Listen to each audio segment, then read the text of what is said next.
ఇంజనీర్గా పనిచేస్తున్నాడు. Chinnabai Matthew homeo medicine 3rd year చదువుతున్నాడు.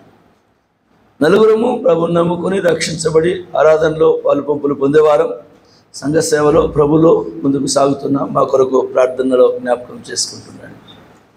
సంఘం కూడా చాలా చిన్న సంఘమే, 50-60 మంది ఆరాధన చేసేవాళ్ళమే. కానీ ప్రభు తన కృప ద్వారా పనిని కొనసాగిస్తున్నాడు. Ideal number. Thank you. చాలా పెద్ద పెద్ద సంఘాలు 200, 300, 500 మంది సంఘాలు ఉన్నా కానీ విస్తరించి పనిచేసి ఫలించే పని కావాలి. అది కాన్సన్ట్రేషన్లలో దాని కొరకు ప్రార్థించాలని మనవి చేస్తున్నాను. నా వ్యక్తిగత ఆరోగ్యం కొరకు కూడా మీ ప్రార్థన చాలా అవసరం. మీ ప్రార్థన బలం వల్లనే ప్రభువు నన్ను ఇంతవరకు నిలబెట్టాడు. ఇంకా ముందుకు వాడుకుంటాడని ఆశ. ఏ రోజైతే ఆగు అంటాడో ఆగుతాను, ఇంకా కదలకుండా. అంతవరకు ప్రభు కృపను బట్టి ముందుకు సాగుదాం. ఆఖరి సందేశం, దేవుని చిత్తమైతే అన్నట్లు మరలా కలుసుకుందాం. ఆయన రాకడ ఆలస్యమైతే చిత్తూరులో కలుసుకుందాం. రాకడ వస్తే మధ్య ఆకాశంలో మొదటిగా కిరీటాలు చూసుకుందాం, తర్వాత నిత్య జీవులోనికి వెళ్దాం. నా ఆశ ఇంకొకటి ఏంటంటే, కూర్చున్న మీలో ఎవరు కూడా కిరీటాలు లేకుండా బోడి వాళ్ళగా కనిపిస్తుంది. అది నా ఆశ. మనం ఎలాంటి వారు అంటే సాధారణ మనుషులు కదా. బోడివాడ అంటే కోపం వస్తుంది. ప్రవక్తకే కోపం వచ్చేసింది కదా. పాత నిబంధన గ్రంథంలో చిన్న చిన్న పిల్లలు బోడివాడ అంటే ఎంత కోపపడ్డాడు. వారిని చంపేటట్లు రియాక్షన్ తీసుకున్నాడు. అంత గొప్ప సేవ చేసిన ప్రవక్తకే కోపం వస్తే మనలాంటి వాళ్ళు కోపం రాదా బోడివాడు అంటే? ఎవరో కాదు, ప్రభుని నమ్మని పక్కలో సీతక్క రామక్క మేము కావాలి అంటారు. ఏందన్నా ప్రసంగం చేసావు, మేము విన్నా వీధులు ఒక్క కిరీటం లేదే బోడన్నా అంటారు నన్ను. నేను ఆమెను చూస్తే, అక్క నువ్వు మొన్న పోయిన నెల నమ్ముకున్నావు, ఇన్ని కిరీటాలు ఏందక్క అంటే, నెలలోనే చేసేసానన్న అన్ని పనులు. ప్రయాసపడండి, ప్రభువు దీవించును గాక. ఆఖరి చిన్ని సందేశం. 4 గంటలకు కోలరెడ్డి అని అంకుల్ వచ్చేస్తాడు. నేను అంత లోపల తిరుపతికి వెళ్ళి అక్కడ ఒక బైబిల్ స్టడీ తర్వాత ప్రయాణం చేస్తాను. ప్రయాణంలో జ్ఞాపకం చేసుకోండి. మరలా ఆది కాండంకి వస్తాం, 2వ అధ్యాయంలోనే. చాలా ఉన్నాయండి. నేను ధ్యానించి ప్రభు ఇచ్చాను. మీరు ఇంకా చాలా తీసుకొస్తుంది. ఇట్లో ఏదైనా ఒక అక్షరం పట్టుకోండి, ధ్యానానికి ఆ రకంగా వెళ్ళిపోయి. నేను పీ పట్టుకున్నాను, ప్లాంటింగ్, పర్సన్స్ కదా, ప్లెజర్నెస్ అనేది తీసుకున్నాను. మీరు ఏదైనా అక్షరం పట్టుకుని దాన్ని చేసుకోవచ్చు. మనం వచ్చిన భాగంలోనికి నేను తీసుకుని వచ్చింది ఉదయకాలం presets in the garden. Presets అంటే ప్రీసెట్ లా అంటారు. తోటలో దేవుడిచ్చిన నిర్ణయించిన ఆజ్ఞలు అంటారు కదా, అదే preset laws. Preset laws in the garden. అక్కడికి వచ్చాము, 7వ అంశం. Preset laws in the garden. దేవుడు తోటలో కొన్ని నియమాలు పెట్టాడు. తోటలో ఉన్న నియమాలలో 2వ అధ్యాయానికి వస్తాం. చూడండి, చదువుతారన్నా. 9వ వచనం నుండి ప్రారంభించాడు కదా. 9-10 చదవండి అన్న.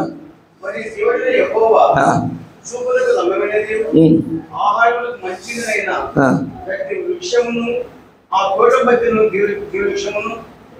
చెడ్డ వృక్షమును నేలని కొలిపించాను. మరియు ఆ తోట తరుటకు ఏదెన్ నుండి ఒక నది బయలుదేరి అక్కడి నుండి చీకిపోయి నాకు శాఖలాయను. చదువుతాను ఇంకా 16-17 చదవండి. 16-17. మరియు దేవుడైన యెహోవా ఈ తోటలో ఉన్న ప్రతి వృక్ష ఫలములను నీవు నిరభ్యంతరంగా తినవచ్చు, అయితే మంచి చెడ్డ వృక్ష ఫలం తినకూడదు. నీవు వాటి తినగలన నిశ్చయంగా చచ్చదని ఆజ్ఞాపించాను. ఇదే ప్రీసెట్ అంటే, లా అంటే ఇదే. నిర్ణయించిన ఆజ్ఞల ముందే ఇచ్చాడు. తోటకు నిర్ణయం ఏంటంటే, అన్ని రకాల పనులు ఉన్నాయి, అన్ని రకాల చెట్లు ఉన్నాయి, మొలిపించాడు, ఆహారానికి మంచిదిగా ఉంది. 16-17కి వచ్చినప్పుడు యెహోవా తోటలో ప్రతి వృక్ష ఫలను నిరభ్యంతరంగా తినొచ్చు అన్నాడు. సంఘంలో ఉన్నప్పుడు ఆత్మీయ విషయాల్లో ఆత్మీయ ఆహారం తినొచ్చు. ఆత్మీయ ఆహారం తింటే అదే ఆజ్ఞ. కానీ తినకూడని ఉన్నాయి. తోట మధ్యలో ఎన్ని చెట్లు ఉన్నాయి? 1, 2, 3? కన్ఫ్యూజ్ అయినారు. ఎన్ని ఉన్నాయి తోట మధ్యలో? 1 2 ఉన్నాయా? కన్ఫ్యూజ్ అయినారు. 2 ఉన్నాయి. 1 జీవవృక్షం, ఇంకొకటి మంచి చెడ్డల తెలివినిచ్చే వృక్షం. 2 ఉన్నాయి. ఆయన అన్నాడు తోట మధ్యలో ఉన్న స్పెసిఫిక్గా చెప్తున్నాడు, మంచి చెట్ల తెలివినిచ్చే చెట్టును, జీవవృక్షాల గురించి మాట్లాడలేదే. చెప్పింది స్పెసిఫిక్గా ఒక్కటే, దాన్ని తినొద్దండి, మిగతావన్నీ నిరభ్యంతరంగా తినొచ్చు అన్నాడు. జీవవృక్ష ఫలాన్ని గురించి మాట్లాడాడు తినొద్దని. మానవుని స్వభావము ప్రారంభములో ఆదాము నుండి ఏదైతే వద్దంటాడో అదే చేస్తాడు, ఏదైతే తినొద్దంటే దాన్నే తింటాడు, ఏదంటే చేయొద్దంటే దాన్నే చేస్తాడు. వీరికి ఆ స్వభావం కూడా రావటానికి కారణము లూసిఫరే. అంతకుముందు రాలేదే. అంతకుముందు ఎన్నోసార్లు చెట్టు చుట్టూ తిరిగారు, చెట్టు దగ్గరికి వెళ్ళారు, నిరవంతరంగా తిన్నారు. కాన్షియస్ సబ్కాన్షియస్ అనే దాంట్లో ఆ పరిజ్ఞానము, తెలిసి తెలియక తెలిసిన రెండు పరిజ్ఞానం ఉన్నాయి. కాన్షియస్ సబ్కాన్షియస్లో అటు వెళ్తుంటే ఇది మనది కాదన్నట్టుగా డైరెక్ట్ వెళ్ళిపోతున్నారు. మనకు సంబంధించింది కాదు, మనం ముట్టుకున్నది. ఒక ఆజ్ఞ ఒక్కసారి ఇచ్చాడు, అర్థమైపోయింది. ఇక ఎన్నడూ చిన్నపిల్లలకి ఎట్లయితే నిప్పులు చేయబెడితే కాలుతుందని ఎవరు చెప్పరు, కానీ చూస్తే వేడిమి చూస్తే పరిగెత్తారు, పక్కకు వచ్చేస్తారు. ఇలాంటి స్వభావం వచ్చింది కాబట్టి ఆత్మీయ జీవితంగా మహిమ శరీరంలో ఉన్నారు కాబట్టి దేవుని ఆజ్ఞలు ఆలకించారు. అయితే ఎప్పుడైతే ఆ ఆజ్ఞలను అతిక్రమించటానికి సాతానుడు యంత్రాలను తంత్రాలను ఉపయోగించి రూపాన్ని మార్చుకొని వేరే రూపంతో అవ్వ దగ్గరికి వచ్చి మాట్లాడటం ప్రారంభించాడు. ఈ ప్రీసెట్ లా అనేది, నిర్ణయించబడిన ఆజ్ఞలు అతిక్రమించడానికి సహాయపడింది. చాలా జాగ్రత్తగా వినండి. సంఘంలో కూడా ప్రీసెట్ లా అనే దానికి వ్యక్తిగతమైన కానూను, వ్యక్తిగతమైన ఆజ్ఞలు, వ్యక్తిగతమైన నిర్ణయాలు లేవు. ముందుగానే సంఘము కొరకు, సంఘ పరిచర్య కొరకు నిర్ణయించబడిన లాస్ ఇక్కడ ఉన్నాయి, నిర్ణయాలు. ఇవే చట్టం ఇక్కడి నుంచి ఉన్నాయి. ఈ గ్రంథంలో నుండి చట్టం రావాలి. కాదన్నా మా సంఘం వేరు, మా చట్టం వేరు, మీ సంఘం వేరు, మీ చట్టం వేరంటే నీ సంఘం కాదు అసలు. ఇది అర్థమైందా? మా సంఘ చట్టాలు మీ సంఘ చట్టాలు వేరంటే నీ this is not a church. If you have a church and want to go on the precept values, laws, it is from Bible. నీవు సంఘము అని పిలువబడుతుంటే, సంఘములో ఆరాధన చేస్తుంటే, సంఘ నియమాలు క్రమాలు బైబిల్ గ్రంథంలో ఉండే రావాలి, కానీ సొంత నిర్ణయాలు క్రమాలు వేయడానికి సాధ్యం లేదు. ఎవరైనా తెలిసి తెలియక సంఘాల్లో మా నిర్ణయాలు అని మీరు ఏమైనా పెట్టుకుంటే వైప్ ఇట్ అవుట్, దాన్ని తుడిచివేయండి. ఏదేను తోటలో క్రమము, నియము, ప్రీసెట్ వాల్యూస్, లాస్ అనేది దేవుడు నియమించాడు అంతే. నీటికి నియమాలు పెట్టాడు, తోటకు నియమాలు పెట్టాడు, ఫలాలకు నియమాలు పెట్టాడు, తినేవి తిననివి నియమించాడు. మన సంఘములో కూడా వాక్య క్రమానికి హద్దు ఉండాలి, వాక్య క్రమానికి నియమాలు ఉండాలి. దయచేసి జాగ్రత్తగా గమనించండి. మన క్రొత్త నిబంధన సహోదర సంఘం అని పిలువబడుతున్నప్పుడు దీన్ని క్రొత్త నిబంధన, న్యూ టెస్టమెంట్ ప్యాటర్న్ చర్చ్ అని పిలుచుకుంటాం మనం. ఈ క్రొత్త నిబంధన సంఘాల్లో ఎవరిని బట్టే వారిని వేదిక ఎక్కించి వేదికను బలివ్వగాకండి అని ఒక నిర్ణయాన్ని దేవుడు ముందే చెప్పాడు. Don't sacrifice your pulpit to the different kind of teaching so that your church may go astray. దేవుని వాక్యము తెలిసిన వారికే, సంఘ సహవాసంలో ఉన్న వారికే, నిజంగా క్రొత్త సత్యాలు పాటించే వారికే నీవు వాక్యం కొరకు నిలబడితే సంఘాలు, విశ్వాసులు అభివృద్ధి చెందుతారు. ఎవరిని బట్టి వారిని నిలబెట్టినామనుకో సంఘం అభివృద్ధి చెందదు, సంఘం పాడైపోతుంది. సంఘ పెద్ద దగ్గరకు వచ్చి ఒక ఆయన, నేను చాలా సంవత్సరాల నుంచి ఉన్నానన్నా, మా అన్న వచ్చాడన్న, ఆయన పెంటెకోస్టులో పెద్ద పాస్టర్ అన్న, స్టేట్ లెవెల్. ఈయనకి ఇవ్వకపోతే వాళ్ళ చిన్నాయనకి ఇవ్వకపోతే, వాళ్ళ మామకి ఇవ్వకపోతే వీళ్ళు వెళ్ళిపోతారు అన్న, నువ్వు పెట్టన్నాడు. ఆయన పోస్ట్ స్పీకర్ బుల్పీట మొదలు హల్లెలూయా అన్నాడు. మొదలు హల్లెలూయా అన్నాడు 3 సార్లు. అంటే ఇక్కడ నుంచి ఎవరు హల్లెలూయా అంటాం లేదు. ఏం చేయాలో అర్థం కాలేదండి. ఇంకా ఆయన పాఠం నేర్పిస్తూ గంట లోపల లాస్ట్ పోయేటప్పుడు హల్లెలూయా అంటే 50 సగానికి సగం మంది హల్లెలూయా అన్నారు. గంట లోపల ఉన్న సగం మందిని హల్లెలూయా అనిపించేళ్ళాడు. వచ్చే వారము మన సంఘ పెద్ద ఆడు నిలబడితే ఆయన ప్రారంభించి ఏదో మాట ఈ వాక్యం తీస్తామంటే అందరూ అలేలు అంటున్నారు. ఇది ప్రీసెట్ లాస్ ఉన్నాయి. సంఘానికి నియమాలు చట్టాలు పెట్టాడు అనమాట. నేను ఆయన పక్కన తీసిపోయి, అన్న ఎందుకు హల్లెలూయా అనాలి, ఎందుకు అనకూడదు, బైబిల్ తీసుకొచ్చుందామా అంటే, వదిలే బ్రదర్ నేను పోయి వస్తాను అన్నాడు.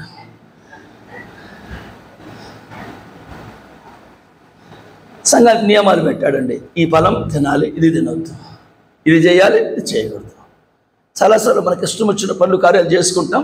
తర్వాత వచ్చి పర్వాలేదులే అన్నా, చేయొచ్చులే అన్నా.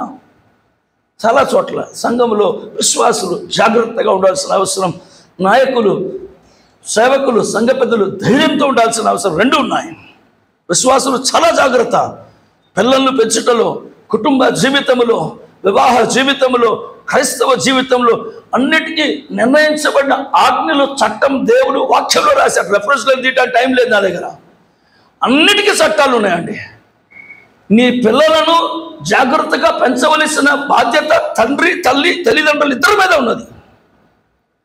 పిల్లలను పెంచకుండా, దేవుని ఆజ్ఞను పాటించకుండా, వారిని వారి ఇష్టానుసారంగా విడిచిపెట్టి పెద్దవారైతే నేనేం చేశానంటే ఆ దేవుడు ఒప్పుకోడండి. ఏమనుకున్నారు? ఒప్పుకుంటారనుకున్నారా మీరు? 78వ కీర్తన రండి. ఈ ప్రీసెట్ లాలో కొన్ని మాటలు మాత్రం చదువుకోగలము. 78వ కీర్తన దయచేసి 6-7 వచనాలు చూడండి దయచేసి. 78వ కీర్తన 6-7 వచనాలు. 78 Psalm verse 6-7 దొరికిందన్నా? చదవండి అన్న.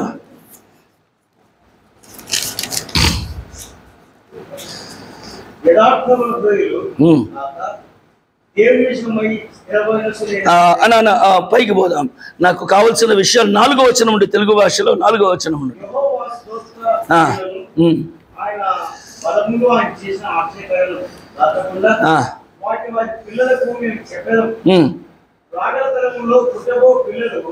దాని నెరుగునట్లును వారి పేర్చి తమ పిల్లలకు దాన్ని విధించినట్లును వీరును దేవుని నిరీక్షణ గలవారై దేవుని పేరు మరొకై ఆగలండ. 3వ వచనం కూడా చదువుతాను దాన్ని కలిపి. మాకు తెలిసిన సంగతులను మా పితరులకు మాకు వివరించిన సంగతులు చెప్పేదాం. ఏంటంట, నాకు తెలిసిన సంగతి మా పితరులు మాకేమైతే వివరించారో, మా తల్లిదండ్రులు, మా అవ్వతాత గారు బతుకున్నప్పుడు ఆ సంగతులు నేను నా పిల్లలకు విశ్వాస కుటుంబంలో నిర్ణయించబడిన ఆజ్ఞలు, preset laws of the garden, ఏదైనా తోటలో నియమాలు, సంఘ నియమాలు ఎందుకు బోధించబడటం లేదు, చెప్పటం లేదంటే వారు నేర్చుకోవటం లేదు. సంఘంలో ఏం పెట్టాలంటే ఈ భార్యాభర్తలకు, తల్లిదండ్రులకు బైబిల్ స్టడీ. అందుకే నేను చెప్పాను ఈ బోర్డు మార్చండి. ఆరాధన సండే స్కూల్ నుంచి కాదు, బైబిల్ స్టడీ నుంచి ప్రారంభించండి. నా మాట కాదు అది. అపోస్తలుల 2:42 చూసాం. అపోస్తలుల బోధ యందును, సావాసం కాటేజ్ మీటింగ్ ఎందును, రొట్టె విడిచి 3వది ఆరాధన ఎందును, 4వది విజ్ఞాపన ప్రార్థన ఎందును ఎడతక్క ఉన్నారు. ఎవరైతే బైబిల్ స్టడీకి రారో వాళ్ళ కుటుంబ ప్రార్థనకు రాని కాకండి. ఈ రెండింటికి ఎవరు రారో ఆరాధనకు బల్ల చేయలేదు వాళ్ళకి. అప్పుడు చూడండి పరిగెత్తున్నట్టు వస్తారు బైబిల్ స్టడీ నేర్చుకోవడానికి. వాక్యమే నేర్చుకోకపోతే ఎట్లా పిల్లలకు నేర్పిస్తారని, మీరు వాక్యం నేర్చుకోకపోతే ఎట్లా నేర్పిస్తారు? మేము ఒక్కొక్క పుస్తకం అధ్యాయం చేస్తుంటాం బైబిల్ స్టడీలో. గలతీయులకు రాసిన పత్రిక 6 అధ్యాయాలు, సంవత్సరము 5 నెలలు పట్టింది మాకు. 17 నెలలు అయిపోయింది.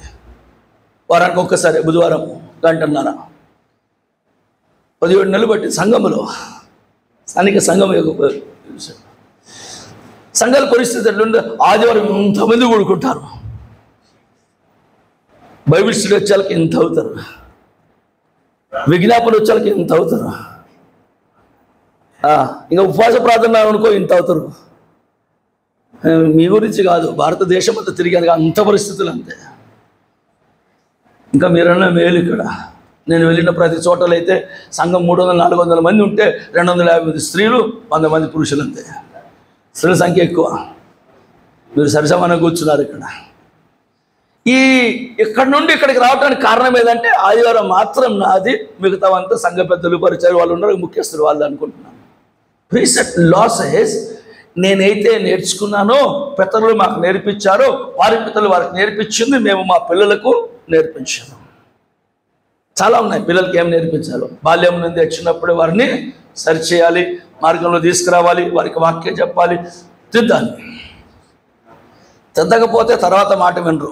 ముందు చెప్తాను, అక్కడ ఉన్న మాటలే, నేను నా మాటలు ఏం కలపకూడదు చెప్తాను. 4వ వచనం, యెహోవా స్తోత్రుడు అని ఆయన క్రియలు, ఆయన బలము, ఆయన చేసిన ఆశ్చర్యకార్యాలు ఏమి దాచకుండా పిల్లలు చెప్పాలి. ఏం నేర్పాలి పిల్లలకు? God is to be praised. ఆయన స్తోత్రార్హుడు. స్తుతులు స్తోత్రాలు చెల్లించేటప్పుడు పిల్లలను కూర్చొని పెట్టి నేర్పించాలి. ఎట్లా స్తుతులు చేస్తారు ఇప్పటి నుండి నేర్చుకో. ఆయన ఎన్ని క్రియలు అద్భుతం చేశాడో అవి వింటా ఉండని పిల్లల్ని కూర్చోబెట్టుకోవాలి. పిల్లల్ని తిప్పుకోకూడదు. మందిరాన్ని తీసుకొచ్చి వరకు తిప్పటం కాదు మంది. నేను ఇక్కడ కూర్చొని ఉంటే వీళ్ళ అబ్బాయి పేరు చెప్పను కానీ ఉదయం ఆరాధన నుంచి మన మధ్యాహ్నం లంచ్కి వెళ్ళేటప్పుడు ఒకరిద్దరు పిల్లలు కూర్చొని గేమ్ ఆడుతున్నారు. నేనేం డిస్టర్బ్ చేయలే వాళ్ళని. నేను వచ్చిన నుంచి గేమ్ ఆడుతున్నారు. వాళ్ళు ముఖం లేదు కానీ వాళ్ళ చేతులు మాత్రం స్నాప్ షాట్ తీసుకున్నాను. ఇంకెక్కడైనా చూపిస్తాను. నేను ఎక్కువ ప్రొజెక్ట్ వాడుతూ ఉంటాను. వాళ్ళ ముఖాలు లేవులేండి. మీ చిత్తూరు అనే ముఖం, వాళ్ళ చేతులు అది గేమ్ ఉంది. టైమింగ్ పెట్టాను. 1 hour 62 minutes ఆడారు. 2 hours 2 minutes. అసలు బయటికి రాలే 2 గంటలు 2 నిమిషాల వరకు. ఇప్పుడు మనం పిల్లలకి ఏం నేర్పిస్తామంటే ఇంటిలో తల్లిదండ్రులు ఏం నేర్పించారో అది ఇక్కడ ఉంది. రిఫ్లెక్షన్. వారికి ఏం చెప్పాలి? దేవుడు స్తోత్రార్హుడునైనా ఆరాధనకి వెళ్తే గేమ్ కోసం కాదు, మొబైల్ ఆడటానికి కాదు, అటు కూర్చో. నీవు స్థుతులు ఇప్పుడు చెల్లించలేవు కానీ 3-4 సంవత్సరాలు 5 సంవత్సరాల అబ్బాయి అంకుల్లో ఎటు స్థుతులు చేస్తారు అది విను. నువ్వు పెద్దవాడైనప్పుడు వాటిని చెల్లించాలని నేర్పించాలి. దేవుని ఆశ్చర్యకార్యాలు పిల్లలు చెప్పాలి, అద్భుతాలు చెప్పాలి, ఆయన చేసిన గొప్ప కార్యాలు చెప్పాలి. ఐగుప్తులో బండను చీల్చి బయటికి తీసుకొచ్చినప్పుడు అరణ్యంలో బండలు చీల్చి నీళ్ళు ఇచ్చాడు. పరలోక మన్నాను మన పితరులకు ఇచ్చాడు. ఎర్ర సముద్రం 2 భాగాలు చేసి నేర్పించాలి. ఇది తల్లిదండ్రుల బాధ్యత అన్నాడు. కీర్తన 78లో ఉన్నాం మనం. పిల్లలకు చెప్పేదము 5వ వచనం, రాగల తరములో పుట్టబోవు పిల్లలు దానిని ఎరుగునట్లు వారు లేచి తమ పిల్లలకు దానిని వివరించున్నట్లు. అర్థమైందా? మా తాత మా నాన్నకి చెప్పాడు. మా తాత తరము, మా నాన్న తరము, నేను ముగ్గురు తర్వాత మనము మా పిల్లలకు, వారు వారి పిల్లలకు, వారికి పుట్టబో పిల్లలకు. అమ్మో ఎన్ని తరాలైనాయండి. క్రైస్తవ కుటుంబములో ప్రీసెట్ లా అనేది దేవుడు ముందుగా నిర్ణయించిన ఆజ్ఞలనే గ్రంథము. ఈ లాస్ నేర్పించబడుతుంటే ఒక యవనస్తుడు క్రైస్తవ కుటుంబంగా భూమి మీద కట్టబడితే దానికంటే ఎక్కువ వణుకు ఇంకా సాతానికి ఏది లేదండి. మీరు ప్రతి ఆధారం బైబిల్ ఇన్ని 1 కాదు 10 బైబిల్ పట్టుకొని రండి, వాడికి ఏమి లేదు, ఆనందమే. పోతా ఉండండి అమ్మ, ఏం పర్లేదు, సోమవారం చూసుకుంటాను మీకు కథ అంటాడు. ఆదివారం బైబిల్ చేతిలో ఉంది, సోమవారం శనివారం వరకు నా కాడనే ఉన్నారు కదా నేను చూసుకుంటాను అంటాడు. మీరు ఎన్నైనా పాటలు పాడి ఏమి ఇబ్బంది లేదు. ప్రీసెట్స్ నిర్ణయిత ఆజ్ఞలు ఇంట్లో పాటిస్తాం, చదవటము, బైబిల్ గ్రంథం తెరవటము, మోకరిస్తాం. ప్రారంభించారనుకోండి వాడు వణుకుతూ ఉంటాడు. పిల్లలకు నేర్పించారనుకోండి వాడి ఉద్దేశం ఏంటంటే మొదటి తరాన్ని పాడు చేస్తే 6 తరాలు పాడైతాయి. వాడికి తెలుసు బాగా. మనమేం నేర్చుకోవాలి? ఒక తరానికి మనం నేర్పిస్తే 6 తరాలు బాగుపడతాయి. ఒక వ్యక్తి 6 తరాలని ప్రభు దగ్గరికి నడిపించగలడనే ఈ సూత్రం ఇక్కడ ఉందండి. భక్త సింగ్ గారు ఒక పుస్తకం రాశారు, కుటుంబ ప్రార్థన లేని కొంప దయ్యాల కొంపంట. 2022లో కోవిడ్లో ఒక సర్వే చదువుతా ఉన్నాను. The most less family prayer families are pastoral families అని రాశాడు ఒక ఆయన సర్వే చేసి. వణుకు పుట్టిపోయిందన్న. క్రైస్తవ కుటుంబం పాతబడినట్లు కుటుంబ ప్రార్థనకి విలువలైపోయాయి. మోకరించి ఒక కీర్తన పాడి 4 వచనాలు చదువుకొని మళ్ళా ప్రార్థన, వందనాలు అయ్యా అని ప్రతి ఉదయం సాయంకాలం చెప్పాల్సిందే. ఎవరైనా విశ్వాసి రోజు ఒక్కసారైనా వాక్యం చదవకుండా ప్రార్థన చేసుకోకుండా ఉదయం సాయంత్రం అన్నం తినడానికి నీకు హక్కు లేదు. అర్థమైందా? You are not entitled to have your food without reading Bible and praying at least once in a day. సంఘ పెద్దలు సేవకులు అయితే చచ్చినట్టు చేయాల్సింది, దానికి అవకాశం లేదు. నేను చేయలేనంటే సంఘ పెద్దలు సేవకులు తమ రొటీన్ పద్ధతి చదువుకునేది వేరు, సిద్ధపాటు వేరు. మళ్ళీ రెండు కలుపుకొని నేను చదువుకున్నాను అంటే అదని అడుగుతాను. ఈ ప్రీసెట్ లాస్ అనేవి చాలా జాగ్రత్తగా ఉండాలన్నాడు. 78 ముందుకు వెళ్ళిపోతాను, సమయం చాలా తక్కువది కాబట్టి. 5వ వచనంలోనే ఉన్నాను. వీరును దేవుని యందు నిరీక్షణ గలవారై దేవుని క్రియలను మరువకయుండి. ఒకటి, వారు ఏమవుతారంటే దేవుని యందు నిరీక్షణ కలుగుతారు, దేవుని క్రియలు మరవకుండా చాలా జాగ్రత్తగా. 6వ వచనం నిలండి. యథార్థ హృదయులు కాక, ఏదంట మీరు చెప్పకపోతే, దేవుని విషయం పిల్లలకు చెప్పకపోతే ఏమవుతారంట? యథార్థులు కాకుండా అంటారంట. డిస్ఆనెస్ట్, యథార్థత లేని వారుగా పెరుగుతారంట. ఎప్పుడైనా అబద్ధాలు ఆడవచ్చు, ఏది చెప్పినా ధృవీకరించి వెళ్ళచ్చు. పిల్లలను చిన్నప్పుడు జాగ్రత్త పరచకపోతే. 2వ విషయం ఏమన్నాడు? దేవుని విషయమై స్థిర మనసు, అన్స్టేబుల్ అన్నాడు. స్టెబిలిటీ పోగొట్టుకుంటారండి. అస్థిరులు చేయు పనులన్నీ అర్థమే. యాకోబు అన్నాడు కదా, double minded man is always unstable in all his works. ద్విమనస్కులు చేయు పనులు అన్నీ అస్థిరమైనవే. వారు అస్థిరులు అంటే 2 మనస్సు కలిగిన వారే పెరుగుతారంట. ఇది చేద్దామా అది చేద్దామా, అటు పోదామా ఇటు పోదాం.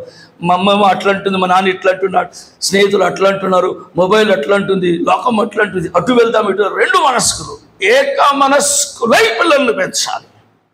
నీవు చెప్పకపోతే యథార్థము లేకుండా అవినీతితో పెరుగుతారు, డిస్ఆనెస్ట్గా పెరుగుతారు. 2వది, వారు ద్విమనస్కులే పెరుగుతారు. ఇక్కడ దాకా బాగుంది, 3వ దానికి వచ్చాక చాలా డేంజర్. చదవండి అన్న.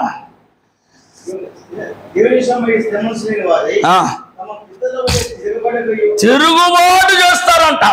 అమ్మో. 3, 1 యథార్థత లేకుండా పెరుగుతారు దేవుని మాటలు చెప్పకపోతే. 2 అస్థిరమైన మనసుతో పెరుగుతారు. 3వది తిరుగుబాటు చేసేవారు. తిరుగుబాటు వారంటే ఏందండి? తిరుగుబాటు చేసేవారంటే నువ్వు చెప్పింది ఏదిరా అంకుల్, మీరు చెప్తున్నారు కానీ నాకు తెలియదా? మా అమ్మమ్మ నాన్న ఏం చెప్పారంటే, పెద్దలు వయసులో పెద్ద సంఘ పెద్దలు వస్తే అంకుల్ వందనాలని ఇట్లా అంటాను. ఈ రోజులు వందనాలు ఎట్లని తెలుసా? కుర్చీ మీద కూర్చొని అంకుల్ వందనాలు, అంకుల్ బాగున్నారా? వాళ్ళ అమ్మ చూరే అంకుల్ వచ్చాడు సంఘ పెద్ద. సరేలేమ్మా తెలుసులే, టీ ఏదో ఈపు అంకుల్కి. నువ్వు అమ్మా గుండెలు పగిలిపోతాయండి. ఎందుకంటే ప్రీసెట్ లాస్, నిర్ణయించబడిన నిర్ణయాలు, దేవుని ఆజ్ఞలు ఇంట్లో లేవు. చిన్నప్పుడే చెప్పలేదు కాబట్టి ఇప్పుడు పెరిగినాక వింటాడు. ఆ మాట అండిగా. 4వది, ఇప్పుడు 3 అయ్యాయి. 4వది చాలా డేంజర్ ఉంది. 4వది ఏం చూడండినా, మూర్ఖులై పెరుగుతారంట. జాగ్రత్త, మూర్ఖులై పెరుగుతారంట. మూర్ఖులై, భయంకరమైన మూర్ఖులై. మూర్ఖత్వం అంటే ఇష్టం వచ్చి చేస్తాడు మూర్ఖుడు. ఈ వందనాలు చెప్పే పద్ధతి మీకు చెప్పాను కదా. మీరు జపాన్కి వెళితే ఎల్కేజీ బాబు నుండి ప్రెసిడెంట్ వరకు, ప్రైమ్ మినిస్టర్ వరకు గ్రీటింగ్స్ ఎట్ చెప్తారంటే ఇట్లా నిలబడి ఎవరైనా వస్తే, సాధారణ రోడ్లు ఊడిసేవాడు ప్రైమ్ మినిస్టర్ కనపడ్డామని సుఖమో అంటాడు. ఇట్లా అంటాడు, 2 చేతులు పెట్టి. ప్రెసిడెంట్ అయినా రోడ్డును ఊడ్చేవాడు కనపడి గుడ్ మార్నింగ్ సార్ అంటే సుఖమో అంటాడు. ఇట్లా పూర్తిగా వంచి గుడ్ మార్నింగ్ అని ఇట్లా అంటాడు. మనకు విలువలే పోయాయండి. మూర్ఖత్వం అనేది ప్రీసెట్ లాస్, నిర్ణయించబడిన దేవుని ఆజ్ఞ అనే మాటలు నేర్పించకపోతే వారిలో పెరుగుతాయంట. చాలా డేంజర్గా లాస్ట్లో అన్నారు, తిరుగుబాటు గలవారైపోతారంట. ఇంగ్లీష్లో అంటాడు, they will go against God. దేవుడే లేడని తిరుగుబడతారంట. చెప్పావులే అమ్మా దేవుడు అని. ఎంతమంది దేవుడు లేరా? నువ్వు చెప్పిన దేవుడు ఒక్కడేనా? ఇప్పుడు జ్ఞానం కలిగాడుగా, వయసుకు వచ్చాడుగా. ఇప్పుడు తిరుగుబడతాడంట. తిరుగుబడక ముందు ఎప్పుడు చెప్పాలి? ఎల్కేజీలు యూకేజీలు ఉన్నప్పుడు చంపకబట్టి ఒక్కటి వేస్తే వింటాడు, బెత్తం పట్టుకుంటే వింటాడు. మా బాబు ఇప్పుడు వివాహం అయ్యాడు, ఎల్కేజీలు ఉన్నప్పుడు ఎవరిని పట్టుకో తుప్పును ఊసేవాడు. 2-3 సార్లు వాళ్ళ అమ్మ చెప్పింది, నేను కొట్టాను ఆమె ఇట్లా. యూకేజీకి వచ్చినా ఊడుస్తున్నాడు. ఒకరోజు ఏం చేశానంటే ఫ్యాన్ ఆఫ్ చేసి 2 కాళ్ళు ఫ్యాన్ కట్టేసి ఒక రౌండ్ తిప్పాను. అట్లా టర్రనగా వాళ్ళ అమ్మ నా కొడుకు ఆఫ్ చేయండి అన్నాడు. ఆ మంచం మీకు దించుకున్నది. ఇప్పటికి ఎవరైనా తూ అంటే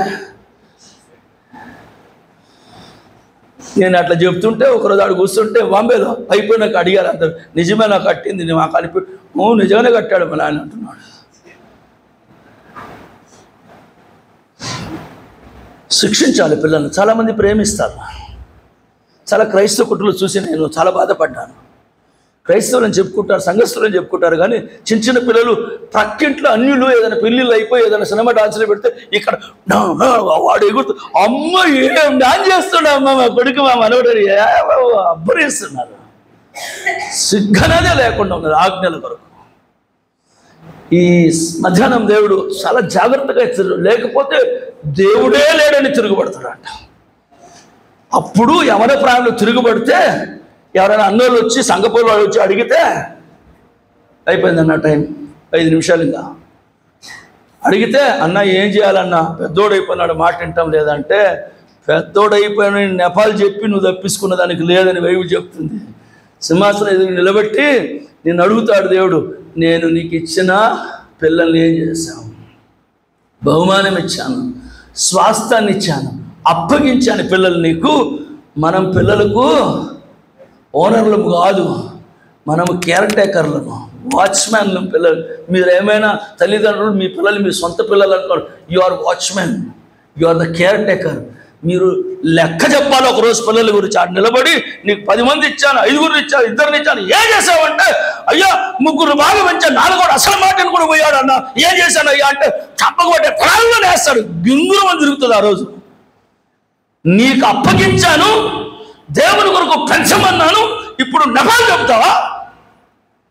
ఎవరో ప్రేమ వచ్చిందాక ఏం చేసావు? ఆజ్ఞలు నేర్పించమరా. ఆజ్ఞలు చాలా ఉన్నాయండి.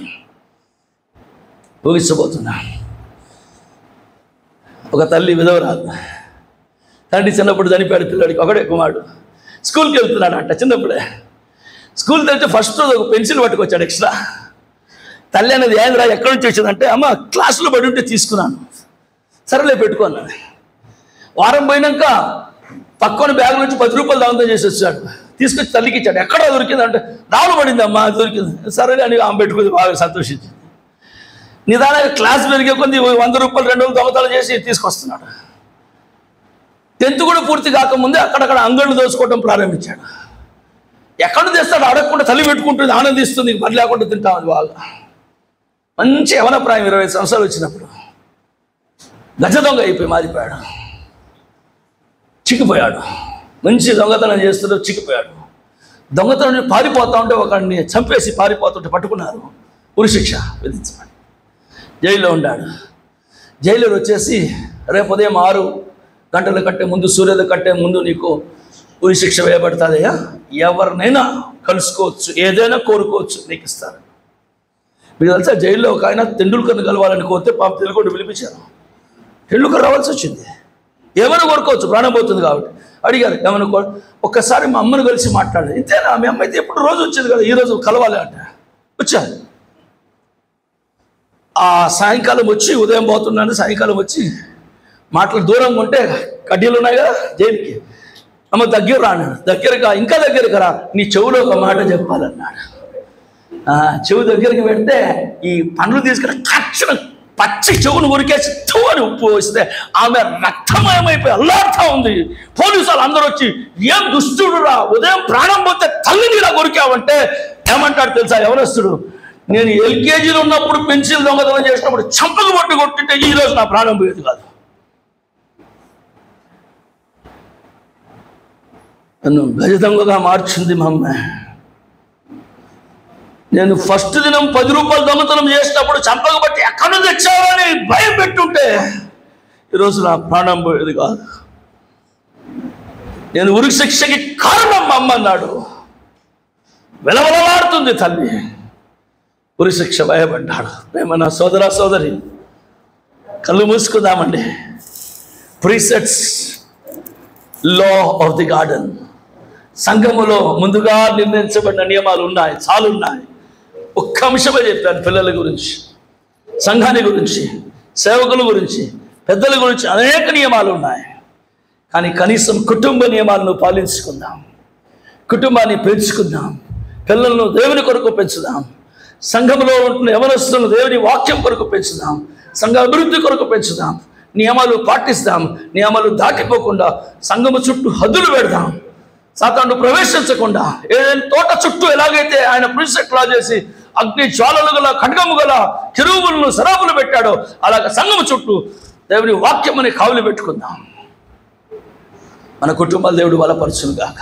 కృపగలిగిన దేవా స్తోత్రాలు. మాతో మాట్లాడావు, మమ్మల్ని బలపరచు. నీకు కృతజ్ఞతాస్తుతులు చెల్లిస్తూ నీ చిత్తమైతే మరి ఒకసారిలో దైవిక ప్రేమ కలిగిన నీ ప్రియులతో స్థానిక సంఘంతో కలిసే అవకాశం ఇస్తామని, నీ రాకడ కొరకు ఎదురు చూస్తూ నీ తోటలో పనిచేసే కృపను మాకు ఇస్తామని యేసు క్రీస్తు వారి ఉన్నతమైన శ్రేష్ఠనామాన వేడుతూ ప్రార్థిస్తున్నాం తండ్రి. ఆమేన్. అందరికీ వందనాలు.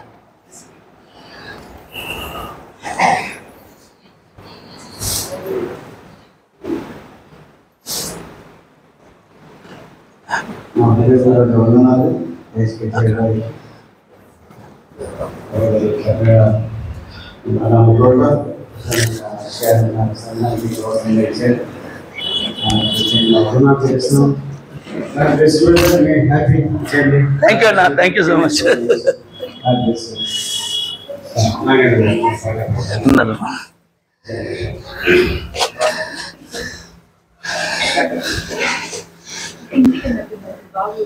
యువకా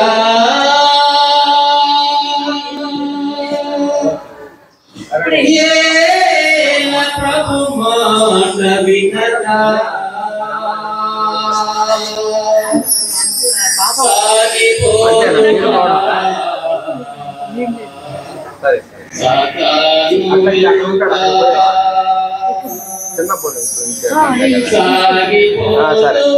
కాదు దగ్గర వస్తున్నారా? బస్కి వెళ్ళిపోతున్నారు.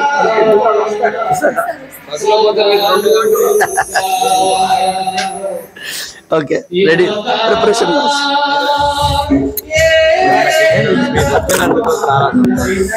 కృపగల దేవా స్తోత్రాలు అయ్యా. ఈ కానిక నిరంతర ప్రతిఫలింపు చేసి కుటుంబాల సంఘానికి న్యాయంగా ఆశీర్వాదం కుమరించమని యేసుక్రీస్తు నామమున పెడుతున్నాను.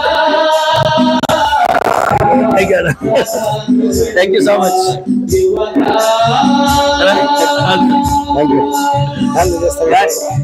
బాయ్. రైట్ అన్న, తప్పకుండా ప్రార్థన.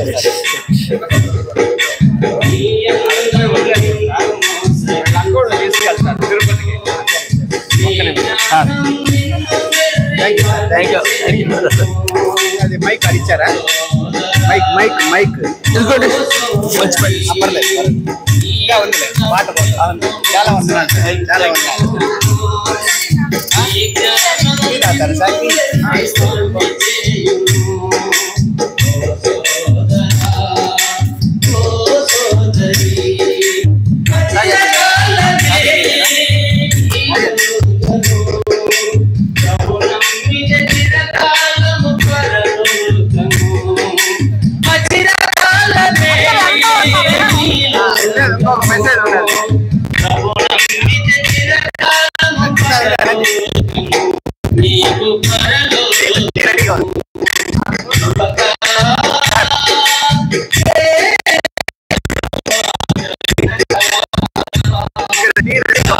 పర్వాలేదా?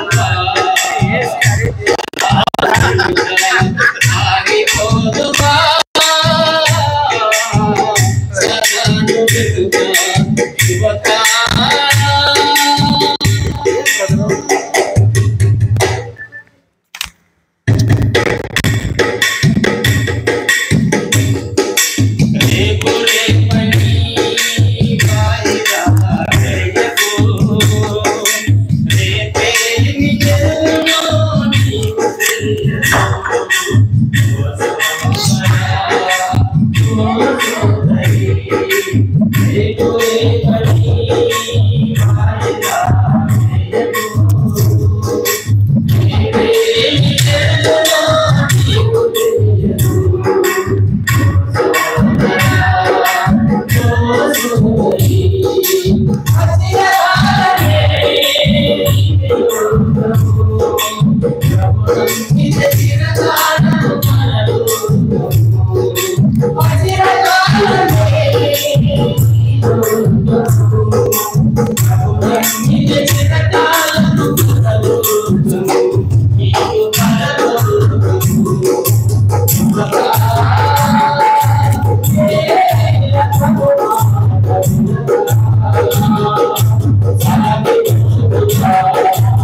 వందనాలు.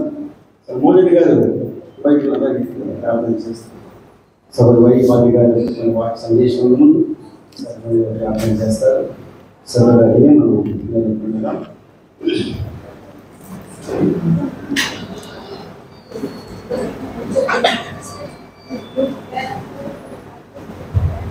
ప్రార్థన చేసుకుందాం. పరిశుద్ధుడా, పరలోకమునందున్న దేవ, మీకు స్తోత్రాలు, వందనాలు తెలియజేసుకుంటున్నాం. ఈ రీతిగా మీ బిడ్డలనందరినీ ఒక చోట చేర్చి మీ జీవ వాక్యములను మా హృదయాలలో పదిలము చేసుకోవడానికి మీ యొక్క అనాది సంకల్పము చొప్పున మీరు జరిగిస్తున్నటువంటి ఈ కార్యక్రమం అంతటిని బట్టి మీకు వేలాది స్తుతులు, స్తోత్రాలు తెలియజేసుకుంటున్నాం. మరి యొక్క ప్రభు దినాన్ని మీరు మాకు అనుగ్రహించినందులకు స్తోత్రాలు, వందనాలు. మీ యొక్క సేవకులను నిలువబెట్టి మా హృదయంలో మీరు స్థిరపరుస్తున్నటువంటి వాక్యాలను బట్టి మీకు స్తోత్రాలు, వందనాలు తెలియజేసుకుంటున్నాం. మరింత పరిశుద్ధతను మేము పొందుకొనులాగా మీరు మాతో మాట్లాడమని, మా జీవితాలకు మేలు దీవెన కలుగునట్లుగా మా యొక్క హృదయాలన్నింటినీ తెరవమని మా ప్రభువు, మా రక్షకుడు, తిరిగి రాని ఉన్నటువంటి యేసు ప్రభు నామమున ప్రార్థించి అడిగి వేడుకొనుచున్నాము తండ్రి. ఆమేన్. మరొకసారి సహోదరు కోసం ప్రార్థన చేయాలి. 20 సంవత్సరాలు పైన కూడా వాళ్ళ సేవల వల్ల సాగడం, కుటుంబంలో మధ్య రావటం, మన ఇరువురికి సందేశం ఇవ్వటం, ఎవరైనా వందనస్తరము వారికి కూడా మా మరొకసారి వందనాలు చెల్లిస్తుంటున్నాం. వారి యొక్క సంఘం కోసం, కుటుంబం కోసమై సహోదరులకు మాట్లాడుతున్నారు. ఐఎమ్ రిజాయిసింగ్ లాట్ అన్నారు. అది అందరికీ చెప్పాలి. మనం అందరూ కూడా చెప్పాలి. నేను నా కుటుంబం మనం ఎవరిని సేవించాలి. ఈ యొక్క ఖచ్చితంగా ఈ మ్యాండేట్ తీసుకోకపోతే మనం ఈ లోకంలో జీవించలేము. ఎందుకంటే మనం అట్లా మద్దతు వచ్చేది, దానికి వచ్చేది, ఆకర్షించే చాలా ఉన్నాయి. ఎవరు ఎలా ఉంది మన విశేషం ఒకటి విశ్వాసాన్ని కట్టాయి, దాన్ని కొనసాగించే చూడాలి. మనం పడేసే తెలివి ఉన్నాయి. డిస్ట్రక్షన్ సో ఈజీ, కన్స్ట్రక్షన్ చాలా కష్టం. అది అక్షాంతంగానే కావచ్చు, ఆత్మీయంగానే కావచ్చు. కాబట్టి వారి జీవితం నుంచి మనం లోతైన సత్యాలు ఈ విధంగా వారు ఎంత చక్కగా క్రమము విని మాట్లాడుతున్నప్పుడు ఎదుగుదల అభివృద్ధి పునాది వారి చూసే కదా చదువుతున్నాం. కానీ ఎంత లోతైన సత్యాలు మరి వారు ఆత్మపూర్వకంగా ఆలోచించి మనం అందిస్తున్నాం. అలాంటి వారు మనం ఏదైనా దీనికి మొదలొస్తున్నాం. ఒకసారి సభలో వైపల్లి గారి స్థానిక సంఘానికి ఈ సమయంలో ఈ రోజు సందేశం వారిని అందిస్తారు. సభలో వెళ్ళిపోదాం. ఎవరు బయటకు వెళ్ళదండి. 5 గంటల 5 లోపలనే సహోదరులు ముగిస్తారు. మనం టీమ్ డేట్తో స్తోత్రం చెల్లించి మనం సాధం. Finally I request my humble request పల్లి గారు షేర్ ది మెసేజ్.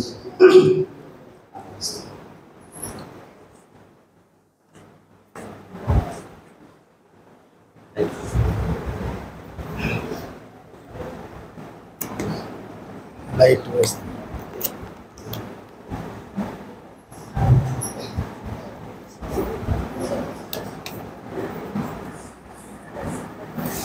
ప్రియమైన సోదర సోదరులారా, పెద్దలారా, సువార్థికులారా, ప్రభు నామం అందరికీ నా హృదయపూర్వక వందనాలు. మరోసారి మీ మధ్యలో మరి సాహసం చేయడానికి ప్రభు నాకు, నా కుటుంబానికి, నాతో వచ్చినటువంటి ప్రియ సోదరులు వస్తారని ఇది మంచి అవకాశం. నేను ఎక్కువగా ఈ మాట యూజ్ చేస్తుంటాను. ఆపర్చునిటీ అనే మాట, అవకాశం. దీనికి ఒక చిన్న గ్రీకు అనేది అందరికీ తెలుసు. గ్రీకు దేశం శిల్పకళకు చాలా ప్రసిద్ధి. శిల్పకళ అంటే రాళ్ళ మీద చెక్కబడిన బొమ్మలు, సజీవంగా ఉన్నట్టయి ఉట్టిపడినట్టుగా ఆ రాళ్ళ మీద ప్రతిమలు చెబుతారు. గ్రీకు దేశం శిల్పకళకు చాలా ప్రసిద్ధి. అందులో ఒక ప్రతిమ ఇలా ఉంది. ఆ ప్రతిమకు 2 కాళ్ళు ఉన్నాయి. ఆ ప్రతిమకు 2 రెక్కలు ఉన్నాయి. ఆ ప్రతిమకు తల ఉంది. తల నుదుట ఫోర్హెడ్ ఒక వెంట్రుకల మూడి ఉంది. వెనక బట్ట తల. దాని కింద కొన్ని ప్రశ్నలు ఇలా ఉన్నాయి. శిల్పమా 2 కాళ్ళు ఉన్నాయి, ఏం చేయగలవు? ప్రజలంటే నాకు చాలా ఇష్టం, చాలా గారాపం. ఎప్పుడు నేను ప్రజల మధ్యలో ఉండాలని కోరుకుంటాను. కనుక ప్రజల మధ్యకి వెళ్ళేటప్పుడు నా 2 కాళ్ళతో నడిచిపోతాను అని చెబుతుంది. రెండవ ప్రశ్న, శిల్పమా నీ నుదుట వెంట్రుకల ముడి ఎయిర్ లాక్. మన భారతీయ సంస్కృతిలో, ఆంధ్ర సంస్కృతిలో స్త్రీలు కట్టుకునే పొప్పు, అది మన సంస్కృతి. అది ముందు భాగంలో ఉంది. శిల్పమా ముందు వెంట్రుకల ముడి ఉంది, దేనికి అనే ప్రశ్న. దానికి జవాబు ఇలా చెప్తుంది. నేను ప్రజలను ఇష్టపడినప్పుడు, వారి మధ్యకి వెళ్ళినప్పుడు, ఎవరైనా నన్ను కూడా ఇష్టపడితే, నన్ను లైక్ చేస్తే, ఎవరైనా నన్ను పట్టుకోవచ్చు. పట్టుకోవడానికి వీలుగా ఆ వెంట్రుకల ముడి ఉంది అని జవాబు చెప్తుంది. మరొక ప్రశ్న, 3వ ప్రశ్న, శిల్పమా నీ తలకు వెనక బట్టతల ఉంది, అది దేనికి అని. ఎవరు నేనంటే ఇష్టపడకపోతే, నన్ను ఎవరు పట్టుకోకపోతే నేను వెళ్తాను. వెళ్ళేటప్పుడు పట్టుకోవాలంటే వాళ్ళ చేతులకు 2 రెక్కలు ఉన్నాయంటే ఎవరు నన్ను పట్టుకోకపోతే నా దారిని వెళ్తాను. వెళ్ళేటప్పుడు మాత్రం రెక్కలు పెట్టుకుని ఎగిరిపోతానంట. వీటికి లాస్ట్ ఫైనల్ క్వశ్చన్ ఏంటంటే, అమ్మా నీ పేరేంటి? ఏం పేరు అయ్యొచ్చు?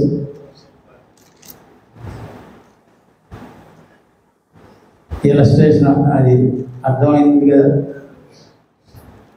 శిల్పమా నీ పేరేంటి అని ఏం చెప్తాం? దానికి ఏం పేరు పెడతాం? మనమైనా ఏం పేరు పెట్టదా? సరే, బైబిల్లో ఒక మాట ఉంది, ప్రభు చెప్పాడు అన్నమాట, మీరు మౌనంగా ఉంటే రాళ్ళు మాట్లాడతాయి అన్నాడా లేదా? మనం ఎవరు మాట్లాడకపోతే రాళ్ళు మాట్లాడతాయి. శిల్పం రాయి కదా. అప్పుడు ఆ శిల్పం చెప్పింది, మై నేమ్ ఈజ్ ఆపర్చునిటీ.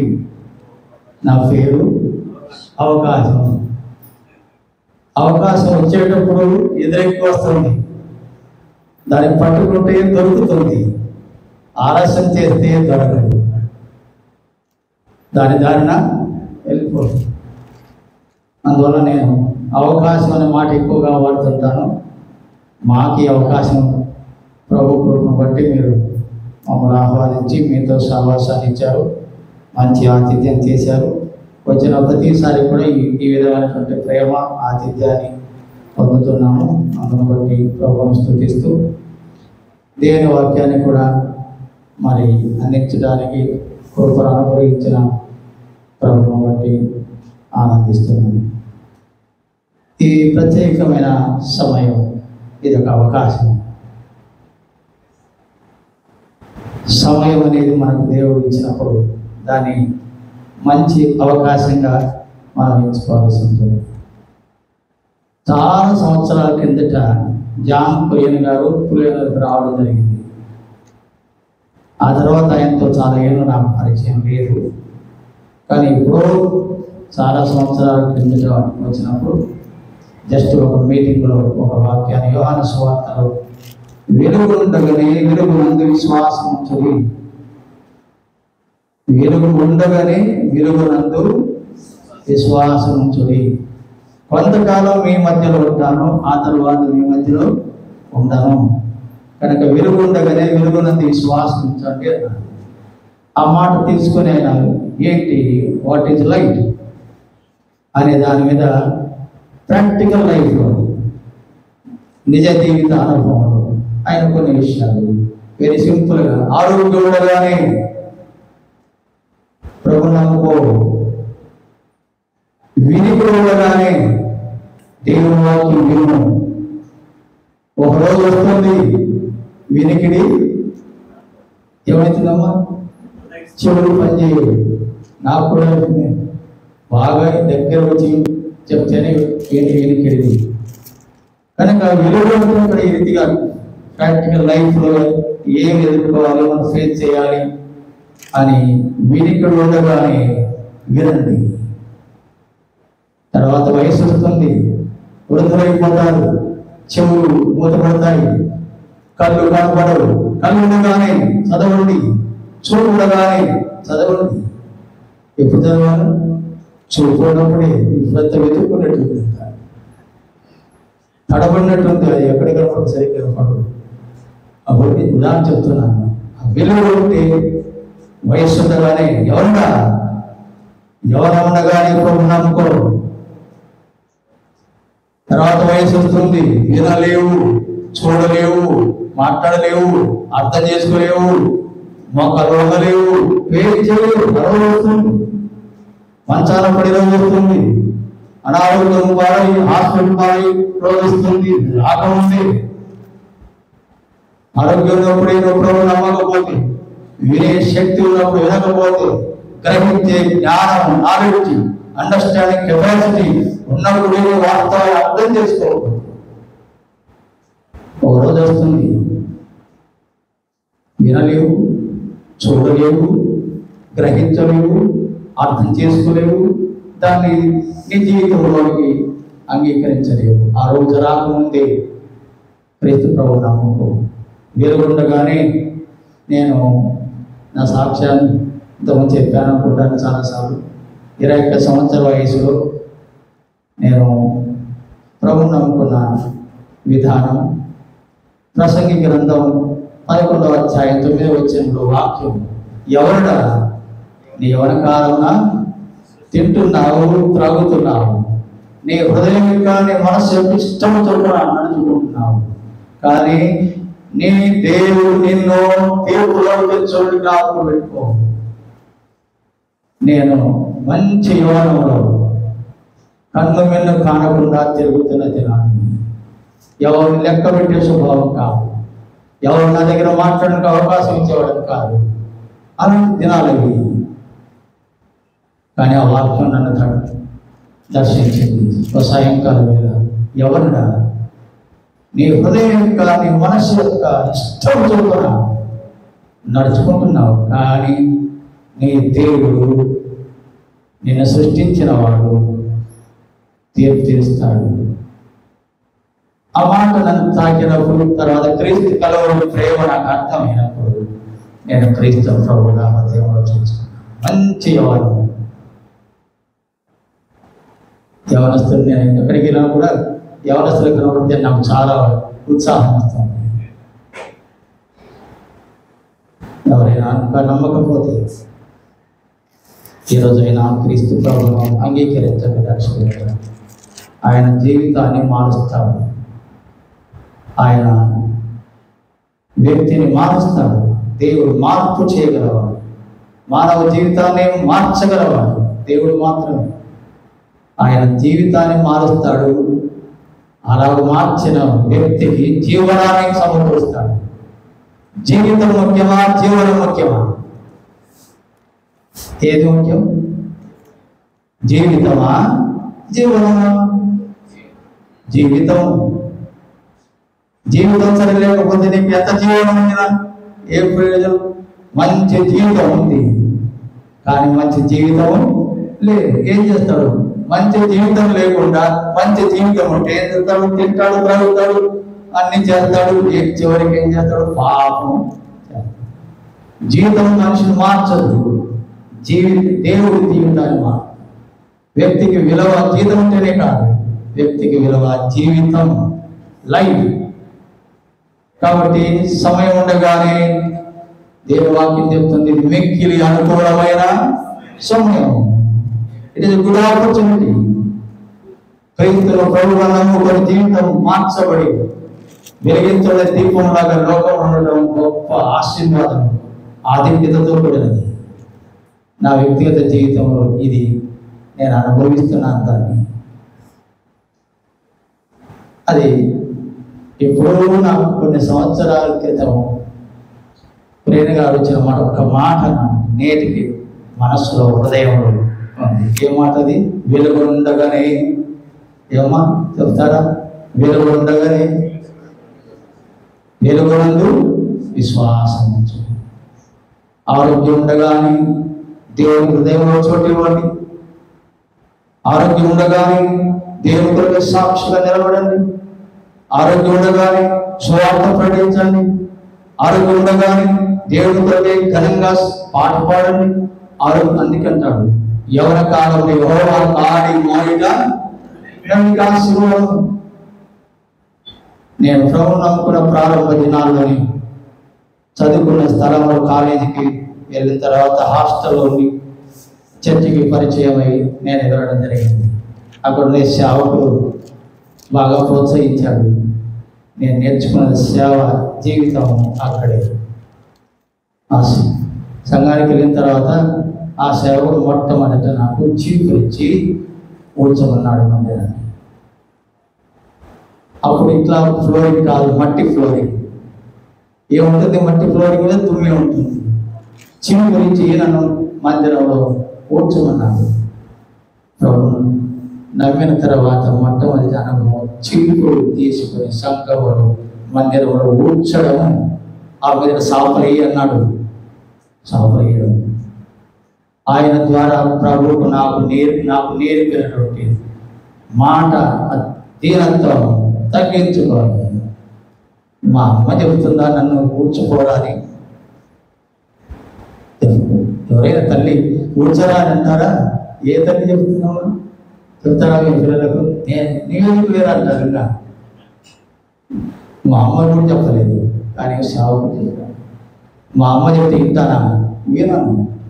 కానీ ఆ సేవకం ద్వారా ప్రభు చెప్పాడు. తగ్గింపు దేవుడు అక్కడే నేర్పాడు. చీపులు పట్టుకొని మందిరాన్ని ఊడ్చడం నేర్పాడు. ఆ ప్రారంభ అనుభవం. ఉదయం తగ్గించుకునటానికి మాట విన్నాము. తను తాను తగ్గించుకునేవాడు హెచ్చించబడతాడు. నేను ప్రభువును నమ్ముకున్న కొద్ది నెలలకు మీకు అందరికీ తెలుసు, వరప్రసాద్ రెడ్డి ఆంధ్రప్రదేశ్లో ఉంటారు. మాకు బంధువు, కజిన్ బ్రదర్. ఆయన నేను ప్రభువును నమ్ముకున్నాను. ఆశ్చర్యంగా అనంతపురం నుంచి మా సొంత గ్రామానికి వచ్చాడు. ఇద్దరు మా సొంత పల్లెటూరుకి వచ్చారు. ప్రభువును నమ్ముకున్నాడు పాలేదంటే అందరికీ ఆశ్చర్యంగా అంటే ఎవరికి నేను దొరికేవాడిని కాదు. అలా ఉంటుంది ఆ వయసులో. కానీ దేవుని వాక్యం చూపించాడు. వచ్చి ద్వితీయోపదేశ కాండం 20 వచ్చాయి. మొదటి 14 వచనాలు మాట, నేను ఆజ్ఞాపించిన ఆజ్ఞను కైకొనేలా ఈ విధంగా దీవించబడతావు అని మొదలుపెట్టి 14 వచనాల్లో ఆ దీవెన వచనాలు ఆయన నాకు చూపించగలిగింది. ఆయన బలంగా హృదయంలో నిలబడుతుంది. దేవుని మాట విని ఆ చోటులో నడుచుకుంటే అన్ని విషయంలో దేవునికి చివరికి పైవాడిగా ఉంటావు, పెద్దవాడిగా ఉండవు, తలగా ఉంటావు, తోకగా ఉండవు. ఈ మాటలు కూడా నా హృదయంలో బలంగా పనిచేసాయి. అప్పుడే దేవుని కొరకు, దేవుని మాట వినటానికి, లోబడటానికి, చేయడానికి, అనుసరించడానికి దేవుడు ఆ హృదయాన్ని నాకు ఇవ్వడం జరిగింది. నాటి నుండి నేటి వరకు నా జీవిత ఆశయం అదే, దేవునికి ఆయన మాట వినడం. ఆ విధంగా ఆత్మీయంగా ఎదుగుతున్నప్పుడు ఆ ప్రారంభ పనులు కాలేజీలో ఉంటుండగానే ఆ సేవకుడు సువార్తకు వెళ్ళి అలవాటు ఉండింది. ఆ సేవకునికి ఆయనకు ఒక రిక్షా ఉంది. ఆదివారం రాగానే సాయంకాలం లేదా మిగతా వారం ఉదయకాలమే రిక్షాలో మైక్ పెట్టుకొని రిక్షా నడిపించే వాళ్ళు కొన్నిసార్లు ఉండరు. నాకు రిక్షా నడిపించాడు, పట్టించాడు. వీధుల్లో రిక్షా నడిపించి అక్కడ నేను పెడతాను. బహిరంగముగా బజార్లో వీధుల్లో నడు వీధుల్లో నిలబడి ఆయన వాక్యం చెబుతుంటే రిక్షా నడిపించేది ప్రభు అక్కడ నేర్చుకున్నాను.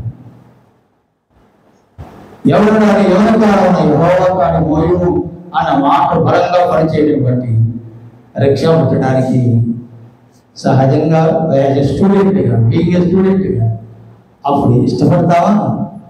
వీధులకి వెళ్తే రూములు గదుల్లో ఫ్రెండ్స్ ఉంటారు, క్లాస్మేట్స్ ఉంటారు, వీళ్ళంతా బయటకు వెళ్తే ఏం బయట వచ్చినా ఉంటారు. చాలా కొంచెం నాకు అట్లా అనిపించేది. టక్కన దేవుని వాక్యం గుర్తొచ్చేది. ఏమని? మనుషుల ఎదుట నన్ను గురించి ఎవరు సిగ్గుపడతారో నా దగ్గరకు వచ్చినప్పుడు నేను దూతల ఎదుట సిగ్గుపడతాను. ఆ నడుములో రిక్షాలతో నడిపిస్తున్నప్పుడు ఫ్రెండ్స్ అక్కడక్కడ ఆ రూమ్లోకి బయటకు వచ్చి చూచి ఇలాగ అంటున్నప్పుడు తెలియకుండా తల అట్లా వంచుకునే ఆ నేచర్ అలా ఉండేది కొంచెం. కానీ వెంటనే ఈ వాక్యం నన్ను మేలుకొల్పింది. ప్రభు విషయమై సిగ్గుపడకూడదు, సీక్రెట్ క్రైస్తవం కాకూడదు, ఓపెన్ క్రైస్ట్ కావాలి, క్రిస్టియన్గా ఉండాలి. బహిరంగంగా ప్రేమితులు నడివీధుల్లో ఒప్పుకోవడం, ప్రకటించడం ప్రభు నాకు ఆ ప్రారంభ దినాల్లో నేర్పాడు. మనుషుల ఎదుట నన్ను గురించి సిగ్గుపడేవాడు నా దగ్గరకు వచ్చినప్పుడు దూడ ఎదుట నేను కూడా. తర్వాత మా ప్రాంతంలో సామెత ఉంది, మీ ఇంటికి ఎంత దూరమో మా ఇల్లు, మా ఇంటికి మీ ఇల్లు కూడా అంతే దూరం. అంత ఉంది ఎక్కడ కూడా. మీ ఇంటికి మా ఇల్లు ఎంత దూరమో మా ఇంటికి మీ ఇల్లు కూడా అంతే దూరం. మీ ఇంటికి వస్తే మర్యాద చేస్తే మా ఇంటికి వస్తే మర్యాద, మీ ఇంటికి వచ్చి కూర్చోమంటే మా ఇంటికి వచ్చి కూర్చోమంటారు, మీ ఇంటికి వచ్చి నీళ్ళు ఇస్తే మా ఇంటికి వచ్చి నీళ్ళు ఇస్తే, మీ ఇంటికి వచ్చి కాఫీ ఇస్తే. మరి అదే పావు. ఎవరి గురించి సిగ్గుపడకుండా అనుకుంటాడు. నేను కూడా నా ఇంటికి వచ్చినప్పుడు దూతలు ఎదుట నేను సిగ్గుపడను, లేకపోతే సిగ్గుపడతాను అన్నాడు. ఆ వాక్యం నన్ను దేవునికి పని విషయంలో సిగ్గుపడకుండా చేయడానికి ఆధారమైంది. ఆ విధంగా నేను పులివెందులకు వచ్చినప్పుడు, ఉద్యోగులు ఇచ్చే పులివెందులకు వచ్చినప్పుడు సువార్త ప్రకటించడం అన్నది నడి వీధుల్లో హ్యాండ్ మైక్ తీసుకొని బహిరంగంగా వీధుల్లోకి వెళ్ళి సువార్త నది ప్రతి వీధులు ఎవరి కారణంలో వారి సొంతలు కూడా వెళ్ళి సువార్త హ్యాండ్ మైక్ ద్వారా ప్రకటించడం జరిగింది. ప్రభువు గురించి. అప్పుడు నా చేయం ప్రభు నాకు ఇచ్చిన ఒక కమిట్మెంట్, ఒక ఛాలెంజ్ ఏంటంటే ప్రభువు నన్ను ఇంతగా హెచ్చించే మంచి కాలేజీలో మంచి ఉద్యోగం, సుఖమైన ఉద్యోగం, మంచి కాలేజీలో నాకు ఇంటి అవకాశం ఇచ్చిన ప్రభువు నేనేం చేయాలి, ఏం చేయాలి నేను అనే ఒక ప్రశ్న నాలో ఎదురైనప్పుడు ప్రభువును ప్రకటించాను. ఏ ప్రభువు నన్ను ఈ స్థితికి తెచ్చాడు ఆ ప్రభువుని సమాజం ఎదుట, సంఘం ఎదుట, అన్యజనం ఎదుట గణపరచాలి. అదే నేను ఉదయం చెప్పుకుంటాను. బాప్తీసం పొందిన రోజు ప్రోదాస్కారం అందించిన మొట్టమొదటి వర్తమానం, నన్ను ఘనపరిచేవాడిని నేను ఘనపరుస్తాను, నన్ను తృణీకరించేవాడిని నేను కూడా తృణీకరిస్తాను. అది నా గుండె మీద నేటికి చదివిపోయిన ముద్రగా. ఇవన్నీ కూడా ప్రభు యొక్క సేవలు బహిరంగంగా అన్యజనుల ఎదుట క్రీస్తును ప్రకటించుట అన్నటువంటి దానికి ఉత్సాహం, ప్రోత్సాహం, బలము, శక్తి, ధైర్యం, సాహసం వీటన్నిటిని ప్రభు నాకు అనుగ్రహించాడు. క్రీస్తును ప్రకటించడం జరిగింది. ప్రియులారా, సంఘం యొక్క విశిష్టత, సంఘం యొక్క స్థానం, సంఘం యొక్క స్థితి మనంతా ఎరిగిన వారని కనుక ఉదయకాలం నేను పుట్టిన మాటలు జ్ఞాపకం చేశాను. మరి సంఘం విస్తరించాలి, వైద్యం కావాలి, దాని సరిహద్దులు తూర్పు, వడవకు, ఉత్తరం, దక్షిణం నలువైపులా వ్యాపించాలి. గాస్పెల్ సువార్త ప్రకటించడం ద్వారా దేవుని గురించిన సాక్ష్యం అనేకులకు. ఎన్నడూ దున్నని వీటి భూములను మీరు దున్నని అన్నాడు. క్రైస్తవ సేవలో ఎన్నడూ లోపడుస్తాం. 40 ఏళ్ళు కాదు కదా, 50 ఏళ్ళు సంఘం యొక్క వయసు అయినా 50 ఏళ్ళు వచ్చినాయని ఫుల్ స్టాప్ లేదు. నాకు 73 సంవత్సరాలు. సువార్తకు సేవకు నో ఫుల్ స్టాప్ ఆలోచిస్తూనే ఉంటాను. ఈ శ్వాస చివరి వరకు ప్రభు పిలుపుకోవడం, ఈ సేవను ఇలాగే కొనసాగాలి. దేహం శరీరం పనిచేసినంత వరకు, అనుమతించినంత వరకు, ప్రభు ఇచ్చిన ఆరోగ్యం మేరకు, ఆరోగ్యం ఉన్నది అదే చెప్తున్నాను. దేవుని సేవ, దేవుని పరిచర్య చేయాలంటే ఆ వాక్యం ప్రేరణ గారు నాకు జ్ఞాపకం చేసిన వాక్యం, వెలుగు ఉండగానే వెలుగు విశ్వాసం ఉంచును, ఆరోగ్యం ఉండగానే ఆరోగ్యమంత కాలం ఏదో గురువు మంచంలో పొడవు చూస్తుందేమో, లేదా అబ్బాయి క్యాన్సర్ గురి కావాల్సి వస్తుందేమో, లేదా ఏదో కమ్ముకోవడం రావచ్చుదేమో, ఏమన్నా రావచ్చు, రాకూడదు ఏం లేదు. కానీ ఆరోగ్యం ఉండగానే, బలం ఉండగానే, శక్తి ఉండగానే, జ్ఞానం ఉండగానే, తెలివితేటలు ఉండగానే, ఏ ఉడిగిపోకముందే కదిలేంత వరకు ప్రభు సేవ, స్వార్థ ప్రకటించుట వాక్యం మనకు బోధిస్తున్న విషయం. ఇలా స్వార్థ ప్రకటిస్తున్నప్పుడు దేవుని పని విస్తరిస్తుంది. మరి మందిరం యొక్క గోడలు విస్తరించడమే కాదు, స్వార్థ బయట విస్తరిస్తేనే సంఘం విస్తరిస్తుంది. అందువల్ల సంఘం 2 రకాలుగా విస్తరించాలి. ఒకటి ప్రమాణం లేదా క్వాంటిటీ, దాని సరిహద్దు విషయం. రెండవదిగా సంఘం యొక్క నాణ్యత, సాక్ష్యం. నిన్న నేను ఒక మాటలు గుర్తు చేశాను మొదటి సందేశంలో. క్రైస్తవ్యం కలలేని క్రైస్తవ్యం కావాలి. క్రైస్తవ సాక్ష్యం హీనంగా ఉండకూడదు, డిగ్నిఫైడ్గా ఉండాలి, గౌరవంగా ఉండాలి. ప్రభు యొక్క సేవ మనకు కూడా గౌరవిస్తుంది. ప్రభు యొక్క స్వార్థ ప్రకటించే హీనం కాదు, హీనం కాదు, అది గౌరవం పొందుతుంది. దేవుడు హెచ్చిస్తాడు. అయితే మన సాక్ష్యం చాలా అవసరం, క్రైస్తవ సాక్ష్యం. అందుకే క్రైస్తవ్యాన్ని క్రీస్తులో వెలచలించాలి. కానీ క్రైస్తవ్యం లేదా క్రైస్తవ్యాన్ని వన్నె తేవాలి, విలువ తేవాలి, అది మనం చెల్లించాలి. అందుకే రక్షణ ఉచితమే, కానీ రక్షణకు ప్రభు వెనకాల చెల్లించిన చెల్లింపు చాలా అది అమూల్యం, విలువ పెట్టుకోలేనటువంటి అని మనం చదువుతాము. కానీ అదే క్రైస్తవ్యానికి, క్రైస్తవ సంఘానికి, నేను క్రైస్తవ్యము అని కూడా అంటున్నాను. సార్వత్రికమైన క్రైస్తవ లోకం, స్థానిక సంఘం, అటు క్రైస్తవ క్రిస్టియానిటీకి కానీ క్రైస్తవ సంఘానికి కానీ మనం వన్నె కావాలి.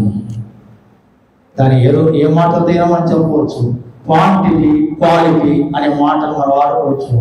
క్వాంటిటీ సంఘం విస్తరించడం, సంఘాలు విస్తరించడం, బ్రాంచెస్ విస్తరించడం, మందిరాలు విస్తరించడం, సంఖ్య విస్తరించడం, అలా క్వాంటిటీగా ఇవన్నీ విస్తరించాలి. కానీ అదే సమయంలో క్వాలిటీ ఎడ్యుకేషన్ అంటున్నారు ఈ రోజుల్లో. క్వాలిటీ ప్రొఫెషన్, క్వాలిటీ ఎడ్యుకేషన్ వెతుకుంటూ ఎన్నో ఇన్స్టిట్యూషన్స్ ఉన్నా కూడా మంచి కాలేజీలో చేర్చాలి పిల్లలు అంటున్నాం. క్వాలిటీ ఎడ్యుకేషన్ కావాలి, క్వాలిటీ మెడిసిన్ కావాలి, క్వాలిటీ హెల్త్ కేర్ కావాలి, ఆరోగ్యానికి క్వాలిటీ హెల్త్ కేర్ కావాలి, చదువుకు క్వాలిటీ ఎడ్యుకేషన్ కావాలి. మరి క్రైస్తవ్యానికి ఏదైనా పర్వాలేదా? ఎట్లయినా పర్వాలేదా? ఏమంటాము? క్రైస్తవ సాక్ష్యం చాలా అవసరం. దేవుని నామం, ఆయన నామానికి తగినట్టుగా మనం ప్రవర్తించాలి, ఆయన పోలి మనం నడుచుకోవాలి. అందువల్ల ఎలా ఇది సాధ్యపడుతుంది అన్నప్పుడు 3 అనుభవాలను కలిగి ఉండాలని ఉదయకాలం జ్ఞాపకం చేసుకున్నాము. ఏమంటారు చెప్పండి? ఆ 3 ఉదయం చెప్పినవి. ఒకటి ప్రారంభ అనుభవం. ఏమనుభవమా? గిన్నె అనుభవం. రెండవది గాలి అనుభవం. మూడవది నది అనుభవం. ఇదంతా కూడా దేవుడు ఆత్మ శక్తితో మాత్రమే సాధ్యం. ప్రభుత్వం మనం కలిగి ఉండవలసిన సహవాసంతో దేవుని ఆత్మశక్తితో తప్ప ఇటు అనుభవాల గుండా మనం వెళ్ళలేము. ఇదంతా కూడా ఆత్మీయమైన ఎదుగుదలను చూపిస్తుంది. చిన్న ఉదాహరణ ఉదయం చెప్పాను. ఒక చిన్న చెట్టు మొక్క మొలుస్తుంది, మొలిచిన మొక్క పెరుగుతుంది, పెరిగిన మొక్క విస్తరిస్తుంది, విస్తరించిన మొక్క రమ వేస్తుంది, బొమ్మ వేస్తుంది, చెట్టు అవుతుంది, పూస్తుంది, కాయలు కాస్తుంది. ప్రభు చెప్పాడు, ఆవుంత భూమిలో వేసినప్పుడు అది కూరగింజలన్నిటికంటే చిన్నవి, అది మరుస్తే పెరుగుతుంది, ఇంకా పెరుగుతుంది, విస్తరిస్తుంది, ఆకాశ పక్షులు వచ్చి వాటి మీద వాలుతుంది. యేసు ప్రభు చెప్పిన ఉపమానం, ఆయన చెప్పిన సందేశాల్లో బోధనలో ఉపమానం లేకుండా ఆయన బోధించలేదని కూడా ఉంది. ఉపమానం ఎంత సింపుల్ ఎగ్జాంపుల్. ఆవుంద భూమిలో వేసినప్పుడు చిన్నది, కానీ అది కొద్దిలకు మొలుస్తుంది, మొలిచింది అలాగే ఉండదు, అది ఏమవుతుంది, పెరుగుతుంది, పెరిగేది ఏమవుతుంది, విస్తరిస్తుంది, పైకి పెరుగుతుంది, పక్కకు విస్తరిస్తుంది, పైకి పెరిగి ఏ చెట్టగా మొక్క ఇలా పక్కకు విస్తరిస్తుంది. సంఘం పెరిగే సంఘం, ఎదిగే సంఘం ఉండాలి. అది విస్తరించే సంఘంగా ఉండాలి, అది పైకి ఎదిగే సంఘంగా ఉండాలి. ఆ మొక్క పెరిగే అది భూమి దూరం అవుతుంది, ఆకాశానికి దగ్గర అవుతుంది. మనం ప్రకృతి నుండి చాలా పాఠాలు నేర్చుకోవచ్చు. చిన్నవాడు ఆ చిన్న జీవుల దగ్గరికి పాఠాలు ఉన్నాయి. అలాగే ప్రియుల చిన్న ఆవగింజ వరగింజలన్నిటికంటే చిన్నదైన అది మొలిస్తే పెరుగుతుంది. పెరిగే స్వభావం, ఎదిగే స్వభావం, ఆకాశాన్ని దగ్గరయ్యే స్వభావం, పక్కకు విస్తరించే స్వభావం, బ్రాంచెస్, కొమ్మలు, ఇలా మనం ఎదగాలి అని మనం చూస్తున్నాం. కనుక గిన్నె అనుభవంలో మనం బావి అనుభవంలోకి రావాలి. బావి అనుభవంలో ఉన్నటువంటి మనము నది అనుభవంలోకి రావాలి. ఇదంతా ప్రోగ్రెస్ నేచర్. ఎదిగే స్వభావం, పెరిగే స్వభావం, అభివృద్ధి స్వభావం, ప్రాస్పరిటీ. ఆత్మీయంగా మనం అంతకంతకు దావీదు రోజు మాట ఉంటుంది, దావీదు అంతకంతకు వర్ధిల్లును అని మనం చదువుతాం. ఏ నుంచి కూడా ఆ మాటలే చదువుతాం. అంతకంతకు స్టెప్ బై స్టెప్ ఆత్మీయంగా ఎదిగారు. ప్రతి క్రైస్తవ విశ్వాసి, ప్రతి క్రైస్తవ సంఘం ఎప్పుడు ఎదిగే స్వభావం ఉంటుంది. ప్రతిరోజు ఎదిగే స్వభావం, పెరిగే స్వభావం. ఈ అనుభవంతో మనం ముందుకు సాగవలసిన వారు ఉన్నారు. మరొక మాట తరంపు చెప్పి ముగిస్తాను. ఎహెజ్కేలు గ్రంథం 47వ అధ్యాయంలో ఒక నదిని గురించిన వివరణ మనకు అందరికి తెలిసిన వాక్యమే కదా. ఎహెజ్కేలు గ్రంథం 47వ అధ్యాయం. ఆ నది మందిరంలో పుట్టిందట. ఎక్కడ పుట్టిందమ్మా? మన దేశంలో నదులు కొన్ని హిమాలయ పర్వతాల్లో పుట్టినాయి, మరికొన్ని నదులు ఈస్టర్న్ ఘాట్స్లో తూర్పు కనుమల్లో పుట్టినాయి. మన రాష్ట్రం గుండా ప్రవహిస్తున్నాయి కొన్ని నదులు ఈస్టర్న్ ఘాట్స్లో. కనుక నది ఎక్కడైనా కొండలలో లోయలలో పుట్టాలి. ఈ నది దేవుని మందిరంలో పుట్టింది. అది గడపకుండా బయటికి వస్తా ఉంది. మందిరంలో నది, పుట్టిన నది మందిరంలో నిలిచిపోలేదు. ఏమైంది? అది ద్వారం దాటుకొని గడప కిందగా బయటికి వచ్చి అది బలిపీఠం చుట్టుకొని బయటికి వస్తా ఉంది. ప్రియులారా, మందిరంలోకి పరిగెత్తమా? 4 గోడలకే పరిగెత్తమా? ఈ మాట ఇట్లా ఉంచుకొని ఇంకో మాట యోహాను సువార్త 13వ అధ్యాయం కాదు 14వ అధ్యాయం చివరికి వచ్చిన చూడండి. యోహాను సువార్త 14వ అధ్యాయం చివరికి వచ్చిన అయినను క్షమించండి. యోహాను సువార్త 13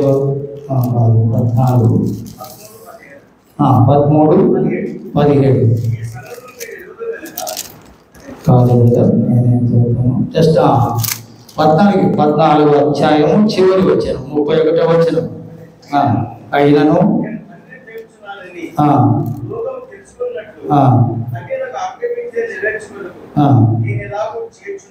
తర్వాత లేండి ఇక్కడ నుండి వెళ్ళేదాం.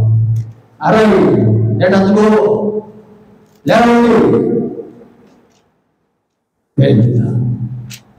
అరే గో. అమ్మా ఏంటి మాట? యేసు ప్రభు తన పని ఉంది. అప్పటికి 11 మంది శిష్యులు ఒక రిలీఫ్ అయ్యాడు.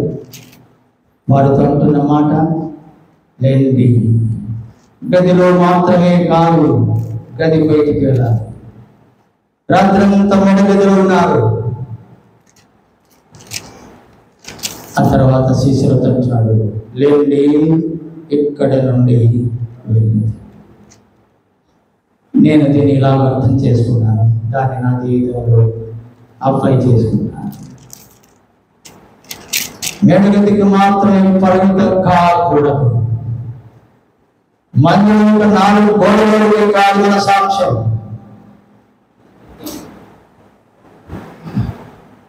క్రైస్తవ సాక్ష్యం కేవలం మందిరం యొక్క 4 గోడల లోపలే మనం కలిగి ఉండడం కాదు దాని భావం. మన సాక్ష్యం బయటికి వెళ్ళాలి. ఇక్కడ నుండి వెళ్ళడం మనకు మాట. ఈరోజు ఆదివారం ప్రభువు ఉదయం మాటి మాటికి మనకు వినిపించబడినటువంటి మాట ఆరాధనలు ప్రభు ఆయన మరణము, పునరుత్థానం, క్రీస్తు పడిన శ్రమ, వేదన దాన్ని జ్ఞాపకం చేసుకున్నాయి. ఆయన మరణము, ఆయన పునరుత్థానం జ్ఞాపకం చేసుకున్నాడు. బల ఎదుట చేయడం, బలిపీఠంలా చోటు చేరినట్టుగా చేయి. మన పాప పరిహారకులకై బలైన క్రీస్తు ఆరాధించే ఈ పవిత్రమైన ఆరాధన చక్కగా చేశారు. నేను ఆరాధించుతుంటే మీరు నా హృదయం ఆనందపడింది. మాకు సంఘం పెద్దది కావచ్చు కానీ ఇంతమంది ఆరాధించేవారు లేదు. మా వల్ల ప్రాక్టీస్ కొంచెం డిఫరెంట్గా ఉన్నట్టుంది. చాలామంది మీరు ఆరాధించారు. కాబట్టి స్తోత్రం. మా వాళ్ళకు చెప్తాను పోయి మాట. ఇంతను ఆ చూడదాకా కళ్ళ కూడా కనపడరు ఉంటారు కానీ ఆరాధించుకుంటే నోరు తెరవరు. ఇది ఒక లోపమా ఏమన్నా మా సంఘానికి ఎక్కడో లోపం ఉంది అని నేను మనసులో అనుకుంటాను. అంటే లోపం ఉంది అంటే ఎవరైనా బస్సులో ప్రయాణం చేస్తుంటారు అనుకోండి, డ్రైవర్ తప్పుగా దొరికినాడు అనుకోండి, ఏమంటారు? ఎవరినంటారు చెప్పండి? ఎవరని డ్రైవర్ చేస్తున్నాడు ఎవరు అంటారు.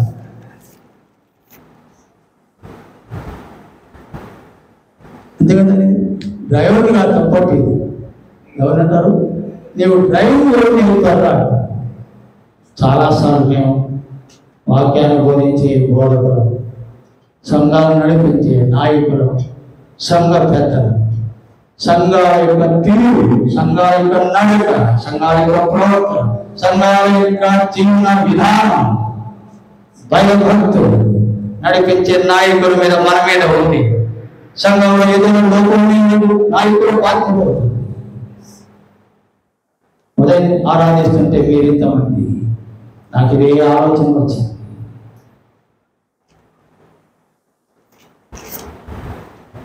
ఎక్కడ ఏమైనా లోపం, బోధలో ఏమైనా లోపమా, ప్రోత్సాహంలో ఏమైనా లోపమా, వారి సమయంలో లోపమా, ఏమి ఉండొచ్చు?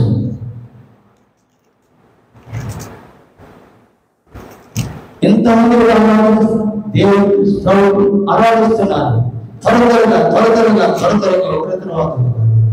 అంత స్ఫూర్తితో ఆరాధిస్తున్నారు. మా సంఘంలో సంఖ్య ఉన్నారు, కానీ ఇంతమంది ఆరాధించలేరు. ఏంటి ఇక్కడ? నాకు పెద్ద పరీక్ష అయిపోయింది, ఇది చెప్పాలా సంఘంలో సాక్ష్యం అని కూడా అనిపించింది. మంచిగా చక్కగా ఆరాధించింది. 4 గోడల మధ్య మందిరంలో సంఘం ప్రభు చక్కగా ఆరాధించింది. ఈ మాట చెప్తారా? మనం చదువుకున్న మాట, లేండి ఇక్కడ నుండి వెళ్ళురా. బయటికి ఎవరు వెళ్ళాలి? ఎవరైతే మందిరంలో 4 గోడలు ఎవరైతే పవిత్రులు, ఎవరైతే ఏ ప్రభువుని ఆరాధిస్తున్నావో, ఏ ప్రభువుని ఆరాధిస్తున్నావు, నీవు ఆరాధించే నీ ప్రభువు గురించి ఏమి ఆరాధిస్తున్నావు, ఆ ప్రభువు బయటికి వెళ్ళి నీవు ఆరాధించే నీ ప్రభువు ఏమి ఆరాధిస్తున్నావు ఆ విషయం బయటకు చెప్పదా?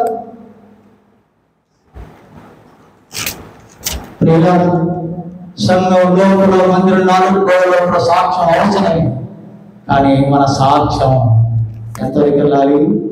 బయటికి వెళ్ళాలి. కేవలం స్వార్థం ప్రకటించడం మాత్రమే కాదు, మన జీవితాలే వాళ్ళకు సాక్ష్యంగా ఉండాలి, మన జీవితాలే వాళ్ళకు పత్రికగా ఉండాలి. పౌలు మాట్లాడతాడు, నేను రాసిన పత్రిక మీరే కదా అంటాడు. మన జీవితాలే ఓ పత్రిక, మన జీవితాలే వారికి ఒక సందేశం, మన జీవితాలే వారికి ఒక పాఠం, మన జీవితాలే వారికి ఒక మార్గనిర్దేశం, మన జీవితాలే జీవన విధానం లోకానికి చూపించాయి. లేండి ఎక్కడ నుండి వెళ్ళుదాం. సంఘం యొక్క సాక్ష్యం బయట కనబడాలి. మాదిరిగా జీవితం, ఆదర్శవంతమైన జీవితం, క్రైస్తవ నాణ్యతైన జీవితం.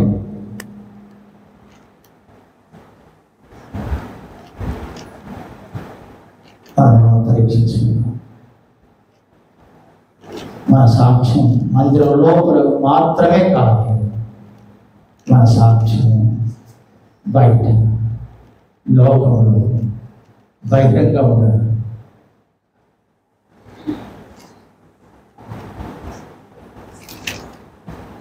ఆలోచించండి.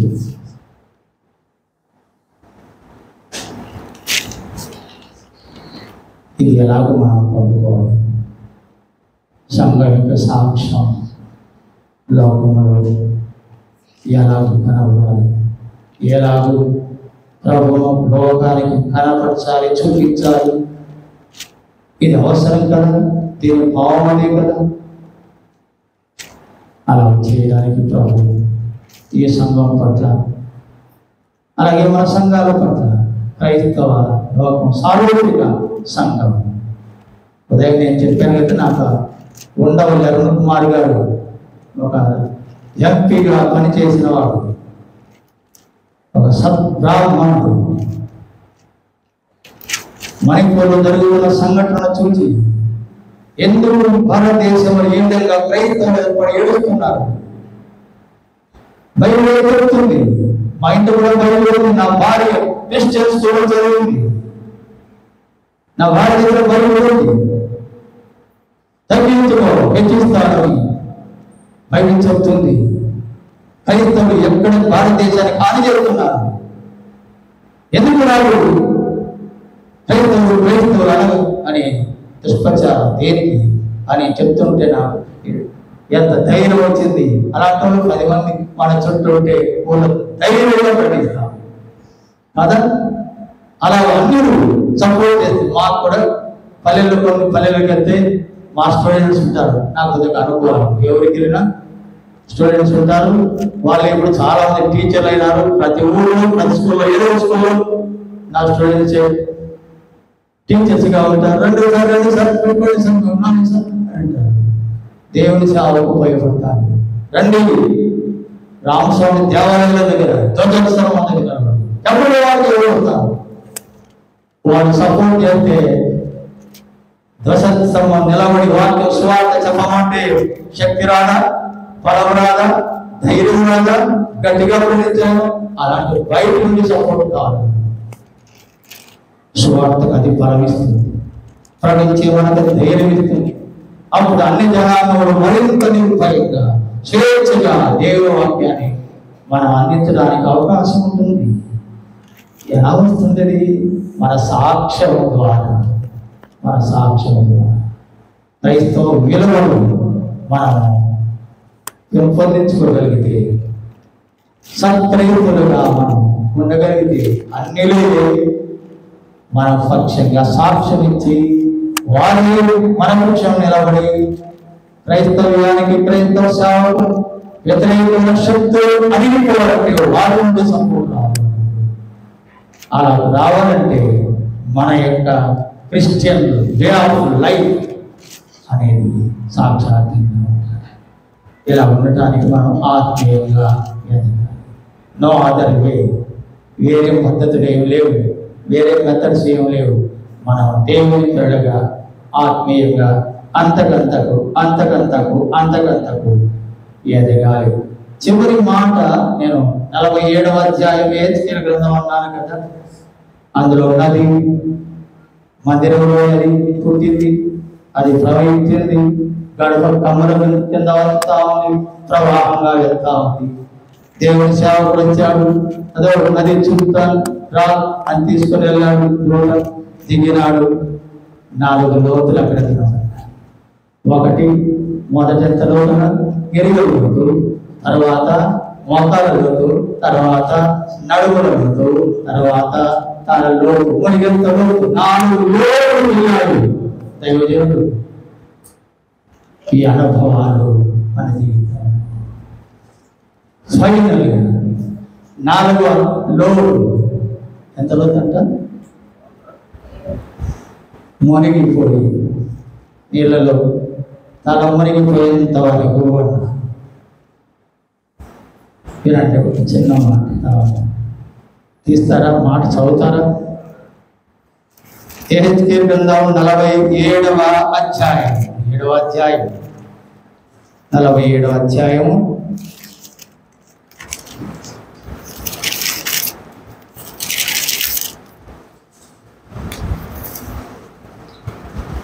7వ వచనం కాదు, దానికంటే పైన 5వ వచనం. ఆయన ఇంకొన వేరుమూలలు కలవడం చదవండి అందరూ కూడా. నీళ్ళు మెక్కిలోనై నేను దాటలేనంత నది కనబడెను, దాటలు లేకుండా ఈదవలసినంత నీళ్లు కూడా.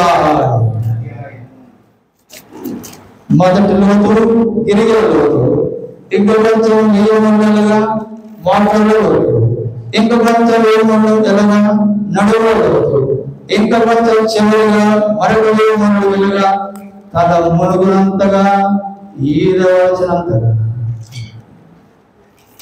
వెళ్ళారా? గిరిగిల లోతు కూర్చొని దేవుని వాక్యాన్ని విని ఒక అనుభవం, మోకాలు లోటు మోకాలు పెట్టి కోసలో ప్రార్థించి మరొక అనుభవం, నడుముల లోటు నడువచ్చి దేవుని సేవ పరిచర్య చేసి అనుభవం, నడుము చూడ పనిపడి కోరుకుంటాడు. 4వ లోటు మరింత శ్రేష్టమైన లోటు. నేను ఒక చిన్న ప్రశ్న వేస్తాను. తల మునిగిపోయేంత నీళ్ళలో మనం వెళ్తే, మనం పూర్తిగా మునిగిపోయేంత లోతులోకి వెళ్తే నీళ్ళలోనికి మన పాదాలు నేల మీద ఉంటాయా, నీళ్ళ మీద ఉంటాయా? అర్థమైంది అమ్మా? తల మునిగిపోయేంత లోతులో వెళ్తే మన కాళ్ళు పాదాలు నేల మీద ఉంటాయా, నీళ్ళ మీద ఉంటాయా? గమనించారు ఆత్మీయంగా? అలా దేవుని ఆత్మ చేత నింపబడిన వాడు అయితే నేల మీద ఉంటాము, నీళ్ళ మీద ఉంటాము, దేవుల్లో ఉంటాము, ప్రభువులో ఉంటాము, దేవుని చేతులు ఉంటాము, ప్రభువులో నామం చేతులు పెట్టుకొని మంచి సాక్షిగా నిలబెడతాడు. భూమి మీద గిరిగల్లో ఉన్నప్పుడు పాదాలు ఎక్కడ ఉంటాయి? నేల మీద. మోకాల లోతు నీళ్ళలో ఉన్నప్పుడు నేల మీదనే, నడుములు ఉన్నప్పుడు నేల మీదనే. నేల మీద కాళ్ళు నీళ్ళ మీదకి వెళ్ళాలంటే ఎంతవరకు వెళ్ళాలి? తల మునిగెంతకి వెళ్ళాలి. ఆత్మీయ ఎదుగుదల ఆలాపన దేవుని ఆత్మ చేత నిండుకోవాలి. పరిశుద్ధ ఆత్మ స్వాధీనం ఆత్మ యొక్క అధికారాలను జీవించినట్లయితే నేల మీద నడవము, భూసమైన వాటి మీద ఉండవు, దైవ సంబంధమైన వాటిలో ఉంటాము. దేవుడు వారిని తన చేతిలో పట్టుకుని నడిపిస్తాడు. కనుక అలాంటి అనుభవానికి మొదట గిరియలలో, రెండవది మోకాలలో ప్రార్థన అనుభవం. గిరియలో కూర్చొని చదవడం, మోకాలంటే మోకాలు పెట్టి చదవడం, నడవంతో పని చేయడం. నాలుగవ లోతు తలలోతు అంటే అర్థం సంపూర్ణంగా ప్రభు యొక్క ఆత్మ స్వాధీనంలోనికి వెళ్ళడం అనేది మనం దైవాడిగా ఉంటాము. అది మంచి సాక్ష్యం. ఇంటి ఆత్మీయ అనుభవంలో మనము ఎదగవలసిన వారు ఉన్నాము. అలాగే మీరు స్థానిక సంఘం, సార్వత్రిక సంఘం మన అందరం, కానీ స్థానిక సంఘం మీరు, మా స్థానిక సంఘం మేము అందరం దేవుడు ఎదగటానికి మనం ఉత్సాహాన్ని అలా చేయటకు పరిశుద్ధాత్మ దేవుడు మనకు సహాయం చేయాలి.